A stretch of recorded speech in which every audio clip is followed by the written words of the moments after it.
పాతాళం. పరీక్ష రాస్తున్నవారు రాయనివారు జాగ్రత్తగా వినాలి. ప్రతి ఒక్కరూ తప్పకుండా నేర్చుకోవలసినటువంటి ఒక మంచి పాఠం ఇది. పాతాళం అన్నది ఒక లోకం. అది ఈ లోకం కాదు, మరో లోకం. ఈ లోకం గురించి మనం ఎందుకు నేర్చుకోవాలి? ఆ అవసరత మనకు ఎందుకు ఉంది? అదంతా కూడా ఈ పాఠంలో మీరు వినే ప్రతి మాట వలన మీకు అర్థమవుతుంది. పాతాళం అనే మరో లోకం గురించి నేర్చుకోవలసిన అవసరత ఎందుకుంది అని మీకు అర్థం కావాలనంటే మీకు ముందు ఒక చరిత్ర అర్థం కావాలి. జాగ్రత్తగా, నేను సబ్జెక్ట్లోకి దిగిపోయాను, చాలా సీరియస్గా మీరు వినాలి. ఒక చరిత్ర మీకు అర్థమైతే కానీ పాతాళం గురించినటువంటి వివరణ మీకు అర్థం కాదు. ముందు ఆ చరిత్ర మనం ఆలోచించి తర్వాత ఈ లోకం గురించి మనం మాట్లాడుకుందాం. ఈరోజు భూమి మీదకి వస్తున్నటువంటి ప్రతి మనిషి, అతని ఆలోచనలు ఎలా ఉన్నాయంటే, మనిషి జీవితం పుట్టుకతో ప్రారంభమై మరణముతో ముగిస్తుంది అని అనుకుంటున్నాడు. మళ్ళీ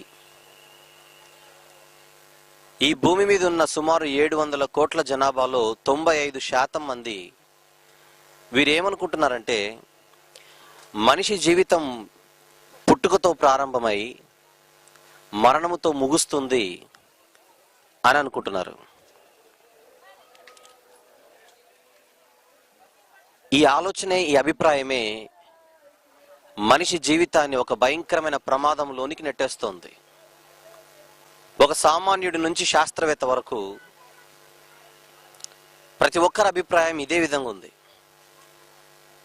కానీ బైబిల్ పట్టుకున్న క్రైస్తవుడు మాత్రం ఒక వాస్తవాన్ని ప్రపంచానికి అందించాలి.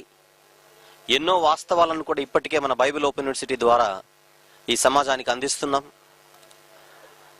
అలా సమాజాన్ని చైతన్యపరిచి సమాజంలో వెలుగు నింపి సమాజానికి ఒక నిజమైన రక్షణ తెచ్చే కార్యక్రమంలో, ఒక యజ్ఞంలో, ఒక తపస్సులో జైశాలి గారి అద్భుతమైనటువంటి పరిశోధన క్రమంలో బయటపడినటువంటి మరొక అద్భుతమైనటువంటి సబ్జెక్టే పాతాళం. ప్రియులారా, మీలో కూడా ఎవరైనా ఒకవేళ మనిషి జీవితం అన్నది పుట్టుకతో ప్రారంభమై చావుతో ముగుస్తున్నది అని అనుకుంటే మాత్రం ఈ అభిప్రాయాన్ని ఇమ్మీడియట్గా ఇప్పుడే వెంటనే దాని పక్కకు నెట్టేయండి.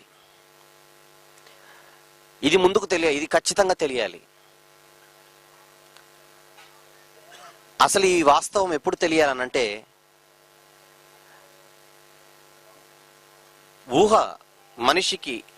మనిషికి ఊహ వచ్చినప్పటి నుండే ఇది మంచి, ఇది చెడు అనేటువంటి విచక్షణ జ్ఞానము మనిషికి మొదలైనప్పుడే, ఆ పసిప్రాయంలోనే ముందుగా తల్లిదండ్రులు చెప్పాలి బిడ్డలకు, నీ ప్రారంభం పుట్టుకతో కాలేదని, నీ ముగింపు చావుతో రాదని. ఒకవేళ అక్కడ మిస్ అయితే బడిలో అయినా ఈ పాఠం నేర్పించాలి. కానీ బడిలో కూడా ఇలాంటి పాఠాలు ఏమీ ఉండవు. ఎందుకు బళ్ళల్లో, కళాశాలలో ఉండవు అని అడిగితే, వాళ్లకున్న సిలబస్లో ఈ సబ్జెక్ట్ లేదు గనక. సబ్జెక్ట్ లేదు అనే కంటే ఇంత స్టాండర్డ్ లేదు గనక. వాళ్ళ దగ్గర ఉన్నది చాలా చిన్న జ్ఞానం. వాళ్ళ దగ్గర ఉన్న జ్ఞానం పుట్టుకతో ప్రారంభమై చావుతో ముగిసిపోయే జ్ఞానం. అది భూ సంబంధమైన జ్ఞానం. అది భూలోకానికి మాత్రమే చెందిన జ్ఞానం. అది ఈ లోకానికి సంబంధించిన ఇన్ఫర్మేషన్ ఇవ్వగలిగే జ్ఞానం. కానీ ఈరోజు ఈ పాఠం ద్వారా మీరు నేర్చుకుంటున్నది ఈ లోకానికి అతీతంగా ఉన్న జ్ఞానం, ఈ లోకాన్ని మించినటువంటి జ్ఞానం. గనక నేర్చుకుంటున్న మీరు ఈ మహాజ్ఞానం కేవలం మీతో మాత్రమే ఆగిపోకుండా, మీ హృదయాలలో సమాధి కాకుండా, మీరు మీ పిల్లలకు, మీరు మీ కుటుంబ సభ్యులకు, మీరు మీ ఇరుగు పొరుగు వారికి, మీరు మీ తోటి వారందరికీ మీరు పంచి వారిని రక్షించే బాధ్యత మీ పైన ఉన్నది అని మాత్రం మీరు మర్చిపోకండి. పాఠశాలల్లో, కళాశాలల్లో ఇంత స్టాండర్డ్ లేదు కనుక ఈ మహాజ్ఞానం అక్కడ ప్రకటించబడటలేదు. కానీ వింటున్న మీరు మాత్రం దీన్ని మీతో మాత్రమే ఆపకుండా మీకు దగ్గరగా ఉన్న వారిని, మీకు పరిచయస్తులందరికీ కూడా దీన్ని తెలిపి మీరు వారిని రక్షించే బాధ్యత మీ పైన ఉన్నదని మర్చిపోకండి. అందుకే ప్రతి క్లాస్లో మీకు చెప్పే మాట ఏంటంటే, పరీక్షలు రాస్తున్నారు కనుక మార్కుల కొరకు దీన్ని నేర్చుకోకండి. దయచేసి జీవితంలో మార్పు కొరకు మీరు నేర్చుకోవాలి. ఎస్పెషల్లీ ఈ పాఠం ఏదైతే మీరు వింటున్నారో ఇది చాలా ప్రాముఖ్యమైనటువంటి పాఠం. ఇది తెలుసుకోకుండా మనిషికి అసలు రక్షణే రాదు. అంత సీరియస్ సబ్జెక్ట్ మీరు వింటున్నారు కనుక భయముతో, భక్తితో నేర్చుకోవాల్సినటువంటి పాఠమే ఈ పాతాళం. ప్రియులారా, ఇప్పుడు ప్రారంభిద్దాం. ఒక చరిత్ర. ఇది ఎవరి చరిత్రో కాదు. ఎవరి చరిత్రో కాదు అని అంటే, మీ పుస్తకాలలో, చదువుల్లో మీరు నేర్చుకునే ఒక దోమ చరిత్ర కాదు, ఒక ఈగ చరిత్ర కాదు, ఒక కప్ప చరిత్ర అంతకంటే కాదు. ఇది మీ చరిత్ర, నా చరిత్ర, మనందరి చరిత్ర, మనిషి చరిత్ర. ప్రియులారా, మనిషి చరిత్ర అన్నది భూమి మీద అడుగు పెట్టిన తర్వాత వస్తుంది అనుకుంటే పొరపాటు. మనిషి జీవితం అన్నది ఈ లోకానికి రాకముందే ప్రారంభమైంది. ఇది ముందు తెలియాలి. ఇది ముందు తెలియాలి. సాధారణంగా మనం ఏమనుకుంటామంటే, ఈ లోకంలో నేను అడుగు పెట్టక ముందు నవమాసాలు నేను తల్లి గర్భంలో ఉన్నాము అని అనుకుంటాం. వాస్తవమే, తల్లి గర్భంలోనే ఉన్నాం. కానీ తల్లి గర్భంలోనికి రాకముందు కూడా మనం లేనివారం కాదు, మనం అప్పటికి కూడా ఉన్నవారమే. కానీ ఎక్కడ ఉన్నవారం? నాన్న గర్భంలో ఉండేవారం, తండ్రి గర్భంలో ఉండేవారు. తండ్రి గర్భంలో నుంచి తల్లి గర్భంలోనికి ప్రవేశించక ముందే మనందరం కూడా ఉన్నవారము తండ్రిలో అని మీకు ముందు అర్థం కావాలి. తండ్రి పుట్టక ముందు కూడా మనమందరము కూడా ఎక్కడ ఉన్నాము అనంటే లేనివారముగా కాక మనందరం కూడా మన పితరులు లేదా మన తాతగారి గర్భంలో ఉన్నాము అన్న విషయం మీరు మర్చిపోకండి. దీన్ని బలపరచడానికి బైబిల్లో ఒక మంచి మాట ఉంటుంది, దాన్ని చూద్దాం. హెబ్రీలకు రాసిన పత్రిక, హెబ్రీ పత్రిక 7:9. అంతేకాక ఒక విధమున చెప్పిన ఎడల 10వ వంతులను పుచ్చుకొను లేవియు అబ్రహాము ద్వారా దశమాంశములను ఇచ్చెను అని 10వ వచనంలో, ఎలాగనగా మెల్కీసెదకు అతని పితరుని కలుసుకొనినప్పుడు లేవి తన పితరుని గర్భంలో ఉండేనన్న మాట ఉంది చూడండి 10వ వచనంలో. అబ్రహాం గారు మెల్కీసెదకును కలుసుకునే క్రమం ఒకటి ఉంది పాత నిబంధనలో, మీకు తెలుసు. అబ్రహాం గారు మెల్కీసెదకును కలుసుకునే టైంకి అప్పటికి ఇంకా ఇస్సాకే పుట్టలేదు. ఇస్సాకే పుట్టలేదంటే యాకోబు పుట్టలేదు. యాకోబు పుట్టలేదంటే యాకోబు కుమారులు 12 మంది పుట్టలేదు. ఆ 12 మందిలో ఒకడు లేవి. కానీ యాజకత్వం గురించి మాట్లాడుతూ, లేవీయుల గురించి మాట్లాడుతూ అక్కడ భక్తుడు అంటున్నాడు, ఎలాగనగా మెల్కీసెదకు లేవి యొక్క పితరుడు అనగా అబ్రహాము. ఆ అబ్రహామును కలుసుకున్నప్పుడు లేవి, అప్పటికి లేవి పుట్టలేదు. ఇక జాగ్రత్తగా మీరు ఆలోచించాలి, అప్పటికి ఇంకా లేవినే పుట్టలేదు. కానీ పుట్టని లేవి ఎక్కడున్నాడట? పితరుడు అనగా అబ్రహాము గర్భములో ఉన్నాడు అని అంటున్నాడంటే లేవి పుట్టక ముందే ఉన్నవాడా లేనివాడా? ఉన్నవాడు. ఎవరి గర్భములో? అబ్రహాము గారి గర్భములో. అబ్రహాము గర్భములో నుంచి లేవి ప్రయాణం ప్రారంభించాడు అనుకుందాం కొద్దిసేపు ఈ మాట నుంచి. అబ్రహాము గర్భము నుంచి ప్రయాణం మొదలుపెట్టి లేవి ఇస్సాకు గర్భంలోనికి వచ్చాడు. ఇస్సాకు గర్భంలో నుంచి కూడా ప్రయాణం కొనసాగించి యాకోబు గర్భంలోనికి వచ్చాడు. యాకోబు గర్భంలో నుంచి కూడా ప్రయాణించి లేవిగా వచ్చాడు తన తల్లి ద్వారా. అంటే అబ్రహాము గర్భంలో ఉన్న లేవి అబ్రహాము పుట్టక ముందు కూడా ఉన్నవాడంటారా లేనివాడంటారా చెప్పండి? ఉన్నవాడే. ఎక్కడా? తెరహు గర్భంలో ఉన్నాడు అబ్రహాం గారి తండ్రి. అలా వెనక్కు వెళ్ళిపోతే అప్పుడు కూడా లేవి ఉన్నవాడే. ఎక్కడనుకుంటున్నారు? నోవహు గర్భంలో ఉన్నాడు. నోవహు నుంచి అలాగనే వెనక్కి వెళ్ళిపోతే లేవి ఎక్కడున్నవాడు? ఆదాము గర్భంలో ఉన్నవాడు.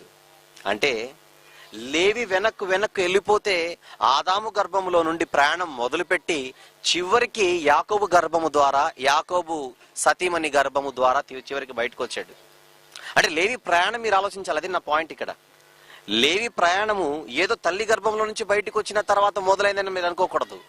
లేవి ప్రయాణం అన్నది ఆదాము గర్భంలో నుంచే ప్రయాణం మొదలైంది. ఇంకా డీప్ వెళ్ళిపోతే మీకు ఒక అద్భుతమైనటువంటి వాస్తవం కనపడుతుంది. ఆదాము గర్భంలో రానప్పుడు, అంటే ఆదాము గర్భంలో లేనప్పుడు కూడా లేవి ఉన్నవాడు అంటాను ఇప్పుడు నేను. కారణం, ఆదాము కూడా ఒకరి నుంచి వచ్చాడు. ఎవరనుకుంటున్నారు ఆయన? కేయినాను ఎనోషుకు, ఎనోషు షేతుకు, షేతు ఆదాముకు, ఆదాము దేవునికి కుమారుడు. లూకా సువార్త 2:38, లూకా సువార్త 2వ అధ్యాయము కదా, 3:38 లూకా సువార్త 3వ అధ్యాయం 38వ వచనం. కేయినాను ఎనోషుకు, ఎనోషు షేతుకు, షేతు ఆదాముకు, ఆదాము దేవునికి కుమారుడు. అంటే ఆదాము కూడా ఎక్కడి నుంచి వచ్చాడో మనకు మ్యాటర్ అర్థమైపోతుంది. ఆదాము ఎక్కడి నుంచి వచ్చాడు? దేవుని గర్భంలో నుంచి వచ్చాడు, దేవునిలో నుంచి వచ్చాడు. దేవునికి గర్భం ఉంటుందా అని ఆలోచించకండి. దేవునిలో నుంచి వచ్చాడు. మీకు అర్థం కావడానికి ఆ భాష ప్రయోగించాను. అంటే ఆదాము పుట్టక ముందు కూడా ఆదాము కూడా ఎక్కడున్నవాడు? దేవునిలో ఉన్నవాడు. ఆదాము దేవునిలో ఉన్నవాడైతే ఆదాము గర్భాన ఉన్న వాళ్ళందరూ ఎక్కడున్నవారు అప్పట్లో? అంటే లేవి ప్రయాణం ఎక్కడి నుంచి మొదలైందో చెప్పండి. దేవునిలో నుంచి తన మొదటి ప్రయాణం మొదలైంది. లేవి ఒక్కటిది అనుకుంటే పొరపాటు. ఇక్కడ కూర్చున్న మనందరి బ్రతుకులు అవే. మనందరం పుట్టక ముందు మన తల్లి గర్భంలో ఉన్నవారం, తల్లి గర్భంలోనికి రాకముందు మన తండ్రి గర్భాలలో ఉన్నవారం, తండ్రి గర్భంలోనికి రాకముందు మన పితరులు. అలా వెనక్కి వెళ్ళిపోతే మనందరం కూడా నోవహు గర్భంలోనికి వెళ్ళిపోవాలి. నోవహు నుంచి అలాగనే వెనక్కి వెళ్ళిపోతే మనందరం కూడా ఆదాము గర్భంలోనికి వెళ్ళిపోవాలి. ఆదాము నుంచి అలాగనే వెనక్కి వెళ్ళిపోతే మనందరం కూడా ఎక్కడికి వెళ్ళిపోవాలో చెప్పండి? దేవునిలోనికి వెళ్ళిపోవాలి. ఆ దేవునిలో నుండి మనందరం కూడా ప్రయాణం మొదలు పెట్టాం. ఎక్కడనుకుంటున్నారు? దేవుడైన యెహోవా నేలమంటితో నలుని నిర్మించి అతని నాసికా రంధ్రములో జీవవాయువును ఊదగా అతడు జీవాత్మ ఆయన నుందే అక్కడ మన ప్రయాణం మొదలైందండి. దేవుని నుంచి మనం ఆ రోజు బయటికి వచ్చిన వారం. కానీ అంతకుముందు మనం ఉన్నవారము కాదంటారా? అప్పుడు కూడా మనం ఉన్నవారమేనండి బాబు. అప్పుడు కూడా మనం ఉన్నవారమే. ఎందుకంటే మనందరం కూడా ఆయన నుంచి వచ్చిన వారం. ఇంతకు ఆయన ఎవరు? ఉన్నవాడు. ఉన్నవాడికి ఉన్నవారు పుడతారే తప్ప లేనివారు ఎందుకు పుడతారు? గనక మనందరం కూడా దేవునిలో నుంచి వచ్చిన వారం. అంటే దేవునిలో మనం ఎంతకాలం ఉన్నామో మనకు తెలియదండి. ఆదాము గారి ద్వారా మనము ఆదాములోనికి మనం రాకముందు, ఈ లోకానికి రాకముందు మనందరం కూడా దేవునిలో ఉన్నవారం. అది ఎంత కాలమో మనకు తెలియదు. అది ఎంతో కాలం, ఇంత అని మనం చెప్పలేని కాలం. అలా ఉన్నవారుగా ఒకప్పుడు ఉన్నవాడిలో ఉన్న మనం ఈ భూమి మీదకి మనం వచ్చాం. అక్కడ మొదలైంది మన ప్రయాణం. అందుకే మోషే గారు మాట్లాడుతూ అంటాడు, ప్రభువా తరతరముల నుండి మాకు నీ వాసస్థలము నీవే అన్నాడు. ఎందుకంటే ఆయనకి ఈ మహాజ్ఞానం తెలుసు గనక. ఈ మహాజ్ఞానం ఆయనకు తెలుసు కనుక. తెలుసు కదా రెఫరెన్స్ మీకు కీర్తనల గ్రంథం 90వ అధ్యాయము 1వ వచనంలో ఉంటుందన్నమాట. ప్రియులారా, అలా దేవునిలో నుంచి మన మొదటి ప్రయాణం మొదలైంది. దేవునిలో నుంచి మొదలైన ప్రయాణం ఆదాములోనికి. అక్కడ నుంచి ఒక్కొక్క గర్భం నుంచి మనం ప్రయాణము చేసుకుంటూ చివరికి 21వ శతాబ్దంలో మనం బయటకు వచ్చాం. కానీ ఇంతకాలం మనం చేసింది ఏదనుకుంటున్నారు? ప్రయాణం చేశాం.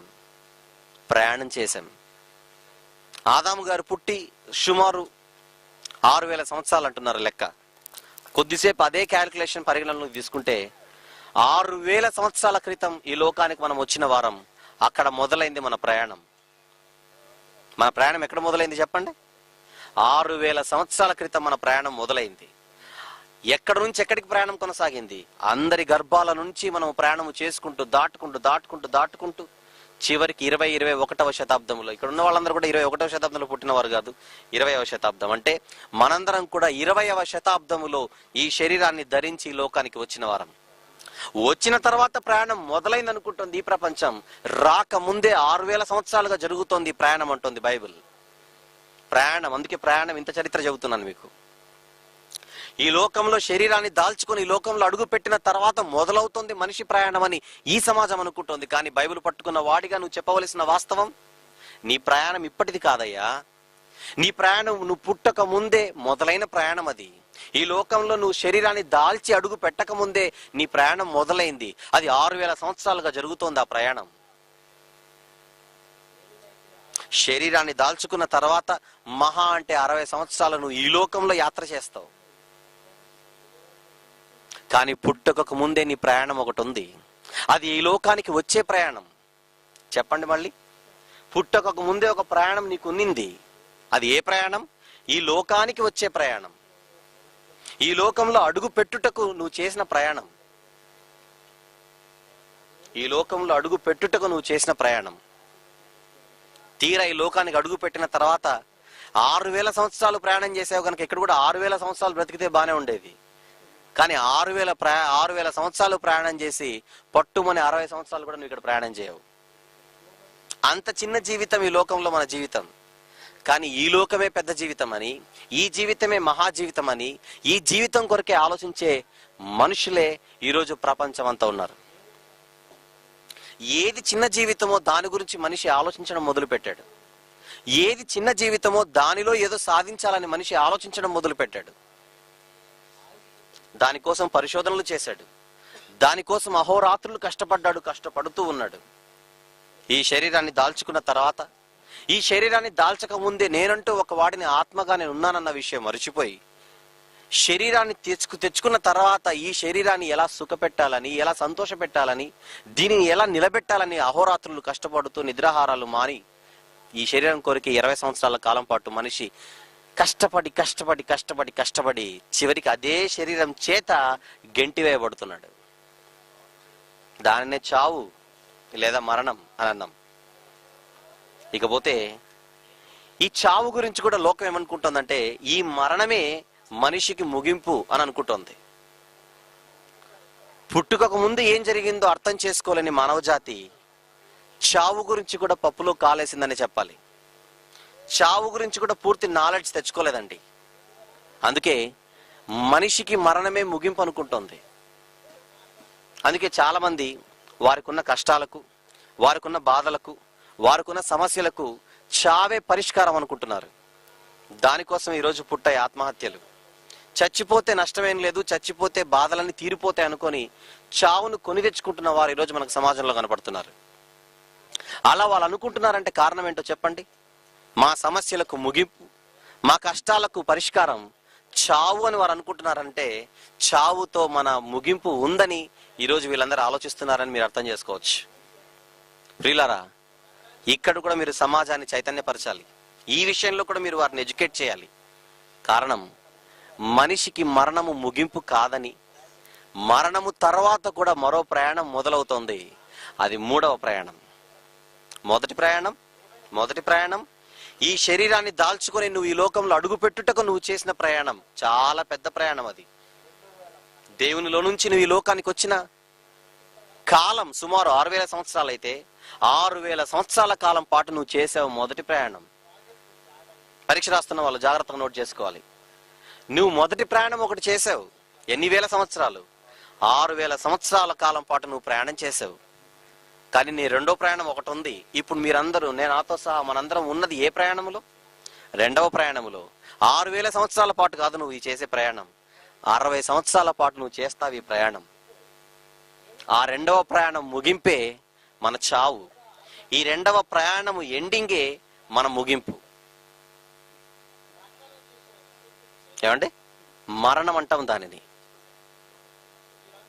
కానీ 2వ ప్రయాణం ముగింపు మరణం అయితే ఆ మరణము నీ 2వ ప్రయాణానికి ముగింపే గాని నీకు ముగింపు కాదు. మళ్ళీ చెప్తున్నాను, మరణం అన్నది నీ 2వ ప్రయాణానికి ముగింపేమో కానీ నీకు ముగింపు కాదు. అక్కడతో మొదలవుతుంది నీ 3వ ప్రయాణం. ఇది the largest, the longest, the biggest journey. ఈ 3 ప్రయాణాలలో అతిపెద్ద ప్రయాణమే నీ 3వ ప్రయాణం. అది మరణముతో మొదలవుతుంది. అంటే మరణం అంటే మీకేమర్థం కావాలో చెప్పండి. మరణం అంటే మీకేం కావాలి, ఏమర్థం కావాలి? మరణం అనేది రెండవ ప్రయాణానికి ముగింపు, మూడవ ప్రయాణానికి ప్రారంభం. మళ్ళీ చెబుతున్నాను, మరణం అన్నది నీ రెండవ ప్రయాణానికి ముగింపు, మూడవ ప్రయాణానికి ప్రారంభం. అది అందుకే బైబిల్లో మరణం గురించిన సందర్భాలలో కొన్ని మాటలు మనం ఆలోచింపజేస్తాయి. ఒకసారి ఆ మాటలు చూద్దాం. ప్రసంగి గ్రంథం 6వ అధ్యాయము 12వ వచనాన్ని, 12వ వచనంలోని చివరి మాటను ఒకసారి చూద్దాం. లేదంటే 12 మొదటి నుంచి చూద్దామండి. మొదటి నుంచి, నీడవలే తమ దినములన్నీ వ్యర్థముగా గడుపుకొను మనుషులు, వారి బ్రతుకునందు ఏది వారికి క్షేమకరమైనదో ఎవరికి తెలియను. వారు పోయిన తరువాత అంటే చచ్చిపోయిన తర్వాతని వారు పోయిన తర్వాత ఏమి సంభవించునో వారితో ఎవరు చెప్పగలరు? వారు పోయిన తర్వాత ఏమి సంభవించునో అంటే పోయిన తర్వాత ఏదో సంభవిస్తుందనేగా అర్థం. వారు పోయిన తర్వాత ఏమి సంభవించునో అంటే అర్థం ఏంటి? ఏదో సంభవిస్తుందని. అది వారితో ఎవరు చెప్పగలరు? ఎందుకు అడుగుతున్నాడు తెలుసా అండి? చెప్పేవారు ఎవరు సమాజంలో లేరు గనుక. ఎవరు చెప్పగలరని దేవుడు అడుగుతున్నాడంటే చెప్పే సబ్జెక్ట్ ఎవరి దగ్గర లేదు గనుక. మరొక మాట చూద్దాం, అదే ప్రసంగి గ్రంథంలో. ప్రసంగి గ్రంథం 10వ అధ్యాయము 14వ వచనం. ప్రసంగి గ్రంథం 10:14. కలుగబోవునది ఏదో మనుషులు ఎరుగకయుండినను బుద్ధిహీనులు విస్తారముగా మాట్లాడుదురు. కలగబోవున్నది అనగా భవిష్యత్ అనగా చావు తర్వాత జరగబోయేది. చావు తర్వాత మనిషికి కలగబోవున్నది ఏదో తెలియకపోయినను బుద్ధిహీనులు ఏం చేస్తారట? విస్తారంగా మాట్లాడతారంటే మీకు అర్థం కావాలంటే ఒక ఎగ్జాంపుల్ చెబుతాను. మరణం తర్వాత ఏం జరుగుతుందయ్యా అని అడిగితే ఒకడంటాడు, ఈ లోకంలో నువ్వు మంచి పనులు చేస్తే వచ్చే జన్మలో కూడా మనిషిగానే పుడతావు, లేదంటే ఏ కుక్కగానో, ఏ పిల్లిగానో, ఏ పందిగానో పుడతావు. వచ్చే జన్మలో కూడా నువ్వు మనిషిగా బ్రతకాలంటే, మనిషిగా పుట్టాలంటే ఈ లోకంలో ఏదైనా పుణ్యకారాలు చేయి అంటాడు. అంటే మరణం తర్వాత ఇది జరుగుతుందని వీడు అనుకుంటున్నాడు. ఒక లైలా ఒక మజ్ను అనుకుంటున్నారు వీళ్ళిద్దరు కలిసి, ఈ లోకంలో మనల్ని విడదీస్తున్నారు గనుక మనము చచ్చైనా కూడా రెండో జన్మలో మన ఇద్దరం తిరిగి భార్యాభర్తలుగా ప్రేయసి ప్రియులకు పుడదామని వీళ్ళు కలలు అంటున్నారు. ఏమండి, చాలా మంది సినిమాలు, ఈ సీరియల్ చూసి ఈ లోకంలో ఈ పెద్దలు మన ప్రేమను ఒప్పుకోవట్లేదు, చచ్చిపోయిన తర్వాత కూడా తిరిగి మనం ప్రేమికులకు పుడదామని చచ్చే ప్రేమికులు ఉన్నారు. కోరికలు తీరకపోతే పగ తీర్చుకున్నట్టుకు తిరిగి మరణించి ఏదో ఒకటి మరొక జన్మలో ఎత్తి పగ తీర్చుకోవాలని పుడదాం అనుకుంటే మరి మూర్ఖులు ఉన్నారని చెప్పుకోవాలి. వీళ్ళందరూ ఎవరు అనుకుంటున్నారు? కలుగబోవునది ఏదో వారికి తెలియకపోయినను బుద్ధిహీనులు విస్తారముగా మాట్లాడుదురు. మనిషి సైకాలజీ అదే అండి బాబు. మనిషి సైకాలజీ ఏంటంటే తెలియకపోతే నాకు తెలియదని సైలెంట్ అయిపోడు, తెలిసినంత బిల్డప్ ఇస్తుంటాడు. నీకు సబ్జెక్ట్ తెలియకపోతే కీప్ సైలెంట్, మాట్లాడకు. నాకు తెలియదని ఒప్పుకో, తెలిసినట్టుగా బిల్డప్ ఇవ్వకు. అదే దేవుడు అడుగుతున్నాడు. బుద్ధిహీనులు విస్తారంగా మాట్లాడుదురు. దేని గురించి మాట్లాడుతాడు అనుకుంటున్నారు? అక్కడ తన పక్కన ఉంటుంది చూడండి. నరుడు చనిపోయిన తర్వాత ఏమి జరుగునో ఎవరు తెలియజేతురు? వీడు ఒక రకంగా మాట్లాడుతున్నాడు, వాడు ఒక రకంగా మాట్లాడుతున్నాడు. ప్రపంచం అంతా ఎవరికి ఇష్టం వచ్చినట్టుగా వాళ్ళు మాట్లాడుతున్నారు, కానీ నా దగ్గర ఉన్న వాస్తవాన్ని మాత్రం ఎవరు చెప్పుటలేదు. మరణము తర్వాత ఏం జరుగుతుందో ఇప్పుడు మీరు ప్రసంగి 6:12లో చూసినట్టుగా కానీ, ప్రసంగి 10:14లో చూస్తున్నట్టుగా కానీ చావు తర్వాత ఏదో జరగబోతోంది.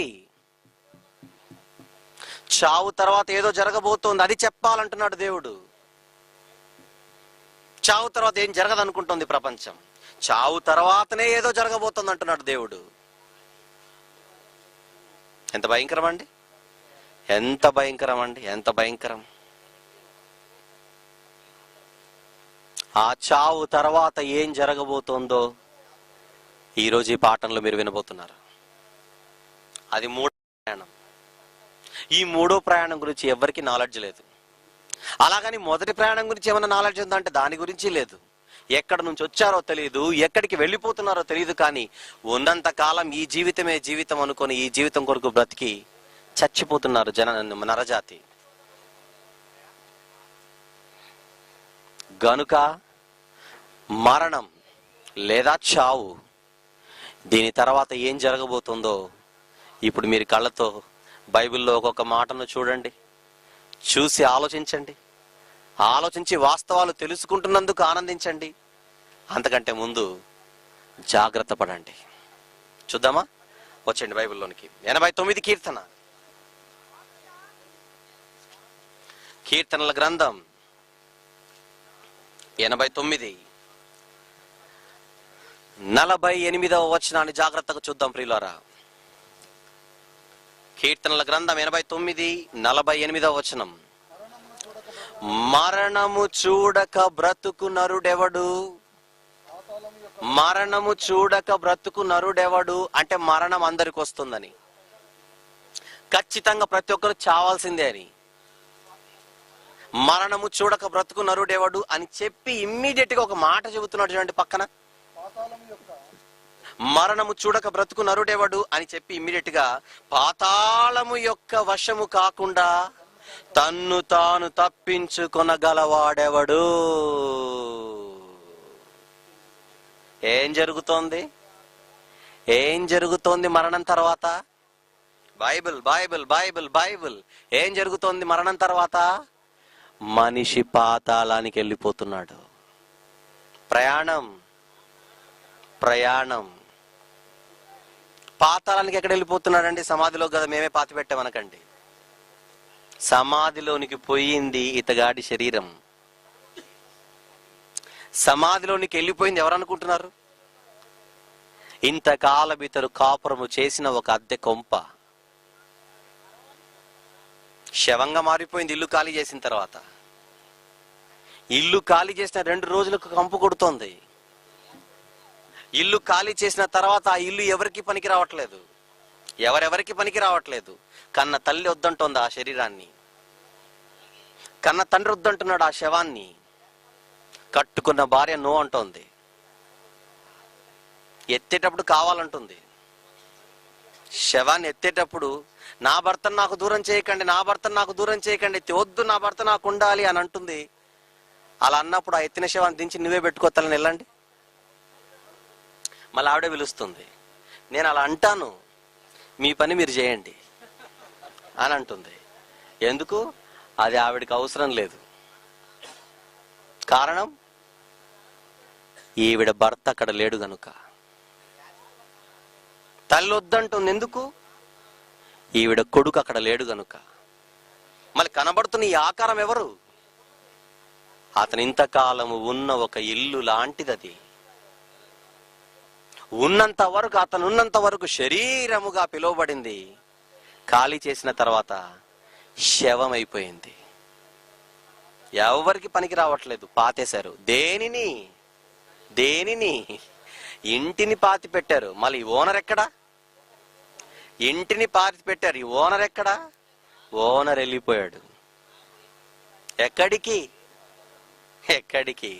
చెబుతున్నాడు దేవుడు, వాడు వెళ్ళిపోతున్నాడు రా. ఎక్కడికి ప్రభువా?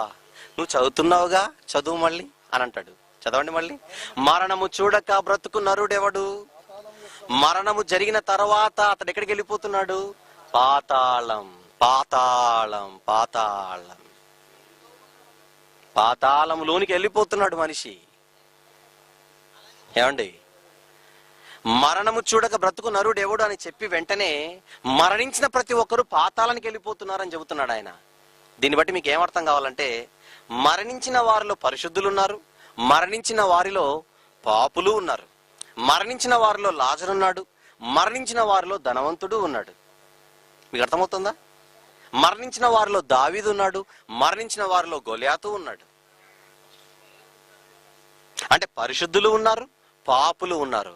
కానీ మరణించిన ప్రతి ఒక్కరు వెళ్ళవలసింది పాతాళానికి అంటున్నాడు దేవుడు. దీన్ని బట్టి మీకు ఒక విషయం స్పష్టం అయిపోవాలి. మరణించిన వాడు పరిశుద్ధుడైనా, నెక్స్ట్ మరణించిన వాడు పాపి అయినా ఖచ్చితంగా ఎక్కడికి వెళ్ళిపోవాలి?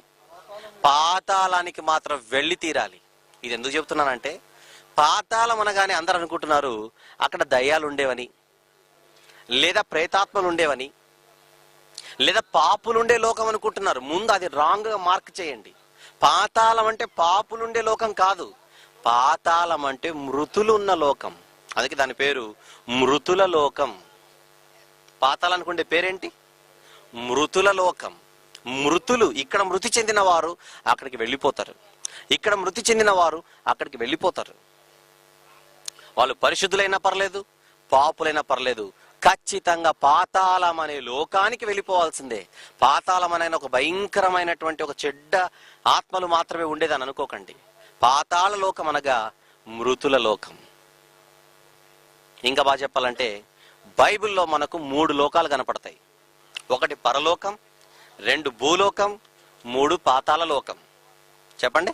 1 పరలోకం, 2 భూలోకం, 3 పాతాళ లోకం. 3 లోకాలే ఉన్నాయన్నట్టుగా బైబిల్ చెబుతోందని చెప్పుటకు కొన్ని రెఫరెన్సెస్ ఇస్తాను, జాగ్రత్తగా చూడండి. ఫిలిప్పీలకు రాసిన పత్రిక, ఫిలిప్పీలకు రాసిన పత్రిక 2వ అధ్యాయము 9వ వచనం. ఫిలిప్పీలకు రాసిన పత్రిక 2వ అధ్యాయము 9వ వచనం. అందుచేతను పరలోకమందున్న వారిలో కాని, భూమి మీద ఉన్న వారిలో కాని, భూమి క్రింద ఉన్న వారిలో కాని. ఎన్ని ప్రాంతాలు కనపడుతున్నాయి మీకు అక్కడ?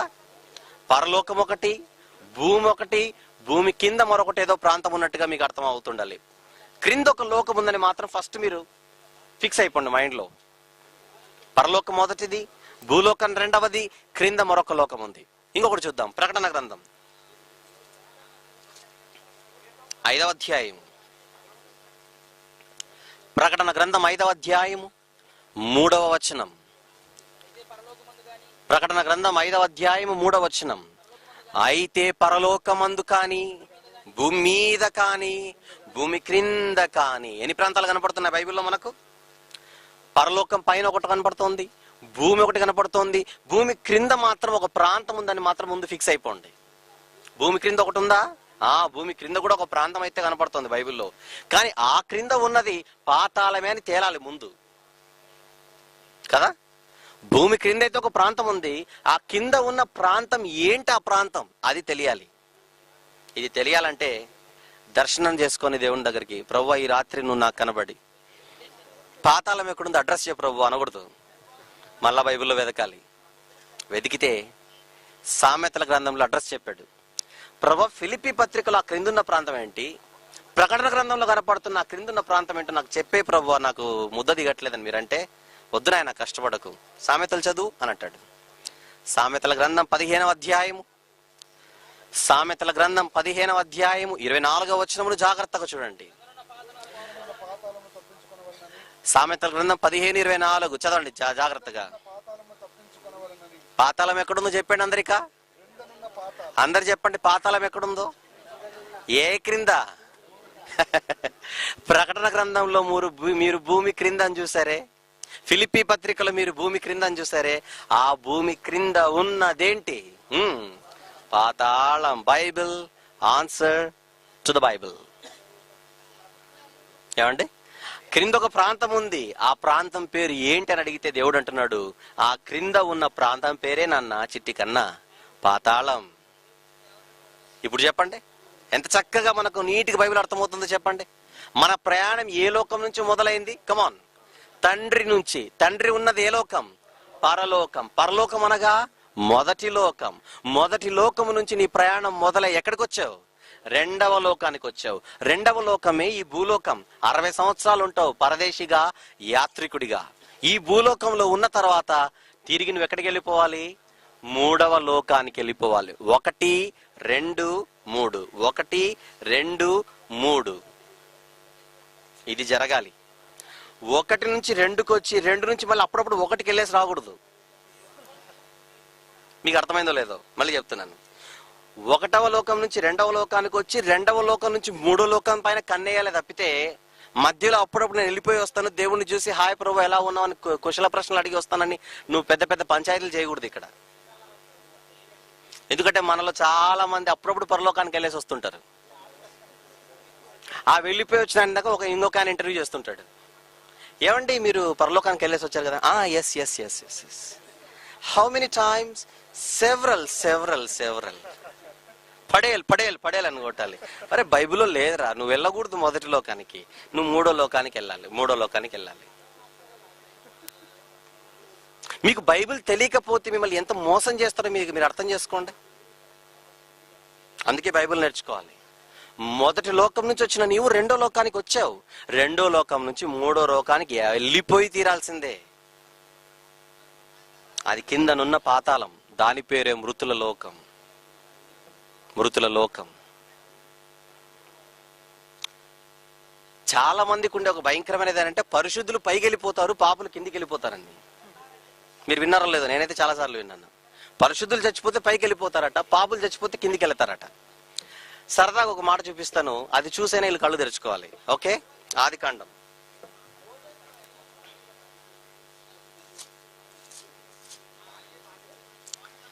ఆదికాండము 42వ అధ్యాయము. ఇందులో ఒక పరిశుద్ధుడు కనపడతాడు మనకు. ఆయన పేరు యాకోబు. యాకోబు గారి మాటలు ఒకసారి చూడండి. ఆదికాండము 42వ అధ్యాయం 38వ వచనం. 38. అయితే అతడు, నా కుమారుని మీతో వెళ్ళనీయను, ఇతని అన్న యోసేపు చనిపోయాను, ఇతడు మాత్రమే మిగిలి ఉన్నాడు, బెంజమిన్. మీరు పోవు మార్గమును ఇతనికి హాని సంభవించిన ఎడల నెరసిన వెంట్రుకలు గల నన్ను మృతుల లోకములోనికి, ఏ లోకములోనికి అంటే మృతుల లోకం ఒకటి ఉందన్నమాట. మృతుల లోకములోనికి దుఃఖముతో ఎక్కిపోనట్ల దిగిపోనట్ల. ఎవరంటున్నారా మాట? ఎవరంటున్నారా మాట? పరిశుద్ధుడైన యాకోబు. యాకోబు అనకండి, పరిశుద్ధుడైన యాకోబు.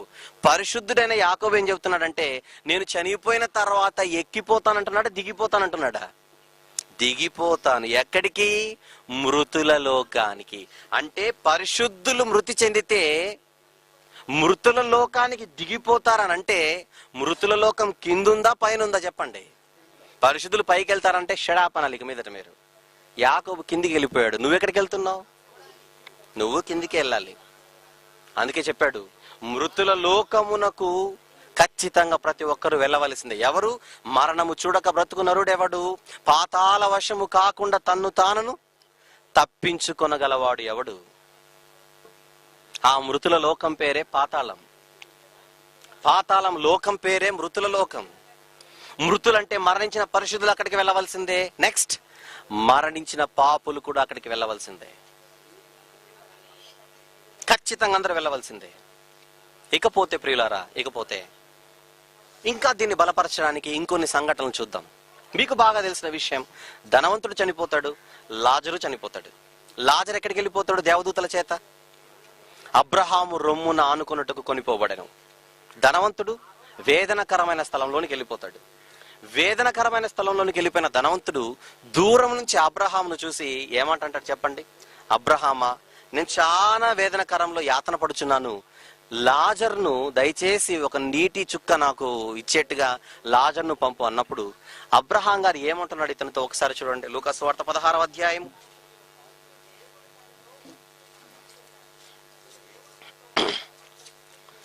లూకా సువార్త 16వ అధ్యాయము ముందు 22, 23. ఆ దరిద్రుడు చనిపోయి దేవదూతల చేత అబ్రహాము రొమ్మును ఆనుకున్నట్టుకు కొనిపోబడెను. ధనవంతుడు కూడా చనిపోయి పాతి పెట్టబడెను. అప్పుడు అతడు, ధనవంతుడు చనిపోయిన తర్వాత అతడు పాతాళములో బాధపడుచు. అంటే చనిపోయిన ధనవంతుడు ఎక్కడికి వెళ్ళిపోయాడు చెప్పండి? పాతాళానికి వెళ్ళిపోయాడు. వెళ్ళిపోయిన తర్వాత 24, అఫ్ కోర్స్, కన్నులెత్తి దూరం నుండి అబ్రహామును అతని రొమ్మును ఆనుకొని ఉన్న లాజరును చూచి దూరం నుండి ఇతను చూస్తున్నాడంటే, పాతాళ లోకానికి వెళ్ళిపోయిన తర్వాత అబ్రహామును దూరాన చూస్తున్నాడనంటే వీళ్ళు కూడా ఎక్కడున్నారని అర్థం? వాళ్ళు కూడా పాతాళంలోనే ఉన్నారని అర్థం. రైట్. చూసి ఏమడుగుతున్నాడు? అబ్రహామా, నా యందు కనికరపడి తన వ్రేలికొన నీళ్ళలో ముంచి నా నాలుకను చల్లార్చుటకు లాజరును పంపు, నేను ఈ అగ్ని జ్వాలలో యాతన పడుచున్నాను కేకలు వేసి చెబితే అబ్రహాం గారు అంటున్నారు 25లో, కుమారుడా, నీవు నీ జీవిత కాలం ముందు నీకు ఇష్టమైనట్టు సుఖం అనుభవించితివి, అలాగనే లాజరు కష్టం అనుభవించి జ్ఞాపకం చేసుకో. ఇప్పుడైతే వాడు ఇక్కడ నెమ్మది పొందుచున్నాడు, నీవు యాతన పడుచున్నావు అని చెప్పి 26 వెరీ ఇంపార్టెంట్, జాగ్రత్తగా చూడండి. 26, అంతేకాక ఇక్కడ నుండి మీ యొద్దకు దాటగోరు వారు దాటి పోజాలకుండునట్లును, అక్కడి వారు మా యొద్దకు దాటి రాజాలకుండునట్లు మాకును మీకును మధ్య ఏముంది? మహాగాధం ఉంచబడి ఉన్నది. దీని జాగ్రత్తగా మీరు అర్థం చేసుకోవాలి. ఇద్దరు పాతాళ లోకంలో ఉన్నప్పటికీ ఒక అద్భుతమైన ఇన్ఫర్మేషన్ ఆయన ఇచ్చాడు.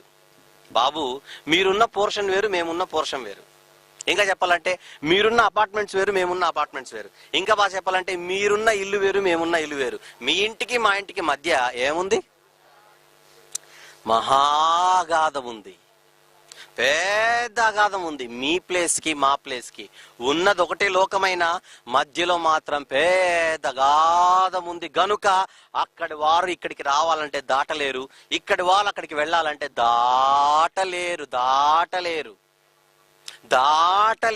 రెండిటికి మధ్య అగాధం ఉందంటే జాగ్రత్తగా మీరు విని చెప్పండి. ఇక్కడి వారికి అక్కడి వారికి మధ్యలో ఒక పెద్ద అగాధం ఉందనంటే వీళ్ళు పక్క పక్కన ఉన్నారా? వీళ్ళు ఏ లోకంలోనే, వీరు ఏ లోకంలో ఉన్నారు చెప్పండి. ఇది ఇద్దరు పాతాళ లోకంలోనే ఉన్నారు, కానీ వేరు వేరు స్థలాలలో. మీకు అర్థమవుతుందా? అంటే పాతాళంలో 2 పోర్షన్స్ ఉన్నాయన్నమాట. ఏంటా 2 పోర్షన్స్? 2 ప్లేసెస్ అనండి, మీ ఇష్టం ఏమైనా పేరు పెట్టుకోండి. ఈ 2 స్థలాల్లో ఒకటి పరిశుద్ధుల ఆత్మలు, 2 పాపుల ఆత్మలు. పరిశుద్ధుల ఆత్మలు ఉండే చోటుకు, పాపుల ఆత్మలు ఉండే చోటుకు మధ్యలో ఏముంది? ఒక పెద్ద అగాధం ఉంది. కానీ భూమి మీద చనిపోయిన ప్రతి ఒక్కరు ఖచ్చితంగా ఎక్కడికి వెళ్ళిపోవాలి? పాతాళ లోకానికి వెళ్ళిపోవాలి. కానీ భూమి మీద మాత్రం వీళ్ళందరూ కలిసే ఉంటారు. కానీ చనిపోయిన తర్వాత ఎవరికి వారు డివైడ్ అయి వెళ్ళిపోతున్నారు. చనిపోయినప్పుడు ధనవంతుడు లాజరు ఒకటే ప్లేస్ లో ఉన్నారు, కానీ చనిపోయిన తర్వాత లాజరు పరిశుద్ధ ఆత్మల దగ్గరికి వెళ్ళిపోయాడు. ధనవంతుడు పాపులు పొందుతున్న వేదనకరమైన స్థలంలోనికి వెళ్ళిపోయాడు. కానీ ఇద్దరు వెళ్ళింది మాత్రం ఒకటే లోకానికి, పాతాళ లోకం. ఇప్పుడు నెక్స్ట్ పాయింట్, పరిశుద్ధుల ఆత్మలు ఉండే స్థలాన్ని ఏమనాలి? అది కూడా తెలియాలి. పరిశుద్ధుల ఆత్మలు ఉండే స్థలాన్ని ఏమనాలి? అది తెలియాలంటే యేసుప్రభు చనిపోయాడు. యేసుప్రభు చనిపోయిన తర్వాత ఎక్కడికి వెళ్ళాడు చెప్పండి? పరలోకానికా, పరదైస్కా? నేడు నీవు నాతో కూడా పరదైస్లో ఉందువు అంటే యేసుప్రభు చనిపోయిన తర్వాత ఎక్కడికి వెళ్ళిపోయాడు? పరదైస్కి వెళ్ళిపోయాడు. యేసుప్రభు పరిశుద్ధులు ఉన్న స్థలంలోనికి వెళ్ళిపోయింటాడా, పాపులు ఉండే స్థలానికి వెళ్ళిపోయింటాడు చెప్పండి? ఇంక దీంట్లో డౌట్ లేదు కదా ఎవరికి. సో ఖచ్చితంగా యేసుప్రభు పరిశుద్ధుల ఆత్మల దగ్గరికి వెళ్ళిపోయాడు. వెళ్ళిపోతూ అన్నాడు, నేను పరదైస్కి వెళ్ళిపోతున్నానని. అంటే పరిశుద్ధుల ఆత్మలు ఉండే చోటుకున్న పేరు ఏం పేరో చెప్పేయాలి. ఇక పారడైజ్, పరదైసు. ఇప్పుడు అబ్రహాము, ఇస్సాకు, యాకోబు, ఈ పరిశుద్ధులందరూ ఉన్నారే, వీళ్ళున్న చోటు పేరేంటో చెప్పండి? పరదైసు. అది ఎక్కడుంది? అబ్రహాము లాజరున్న చోటనుంది. అబ్రహాము లాజరు వాళ్ళందరూ ఎక్కడున్నారు? పరదైసులో ఉన్నారు. పరదైసులో ఉన్న ఈ అబ్రహాము, ఇస్సాకు, యాకోబుల చోటుకు, ధనవంతుడున్న చోటుకి మధ్యలో ఏముంది? అంటే పరదైసుకు ఈ వేదనకరమైన స్థలానికి మధ్యలో ఒక పెద్ద అగాధం ఉందన్నమాట. మళ్ళీ పరదైసుకు వేదనకరమైన స్థలమునకు, వేదనకరమైన స్థలమునకు మధ్యలో ఏముంది? ఒక పెద్ద అగాధం ఉంది. ఇంతకు పరదైసు కానీ, వేదనకరమైన స్థలం కానీ, ఈ అగాధం కానీ ఏ లోకంలో ఉన్నాయి చెప్పండి? ఆదండి బాబు, అర్థమవుతుందా? పాతాళ లోకంలో 3 స్థలాలు ఉన్నాయి. మళ్ళీ పాతాళ లోకంలో 3 స్థలాలు ఉన్నాయి. ఒకటి పరిశుద్ధుల ఆత్మలుండే పరదైసు, 2 పాపులాత్మలుండే వేదనకరమైన స్థలము. ఈ రెండిటికి మధ్య ఒక మహా అగాధం. ఈ అగాధాన్ని ఎవరు దాటలేరు? ఆత్మలు ఏవి దాటలేవు. కానీ ఆత్మ అంటే చిన్నది కాదు, మన ఇంట్లో చీమ ఉంటుంది అలాంటిది కాదు. ఇది ఆత్మ ఎంత శక్తివంతమైనదో తెలుసండి. ఎవరైనా చనిపోవాలనుకుంటే ఉరి పెట్టుకుంటారు, కానీ శరీరం పడిపోతుంది, ఇది వెళ్ళిపోతుంది.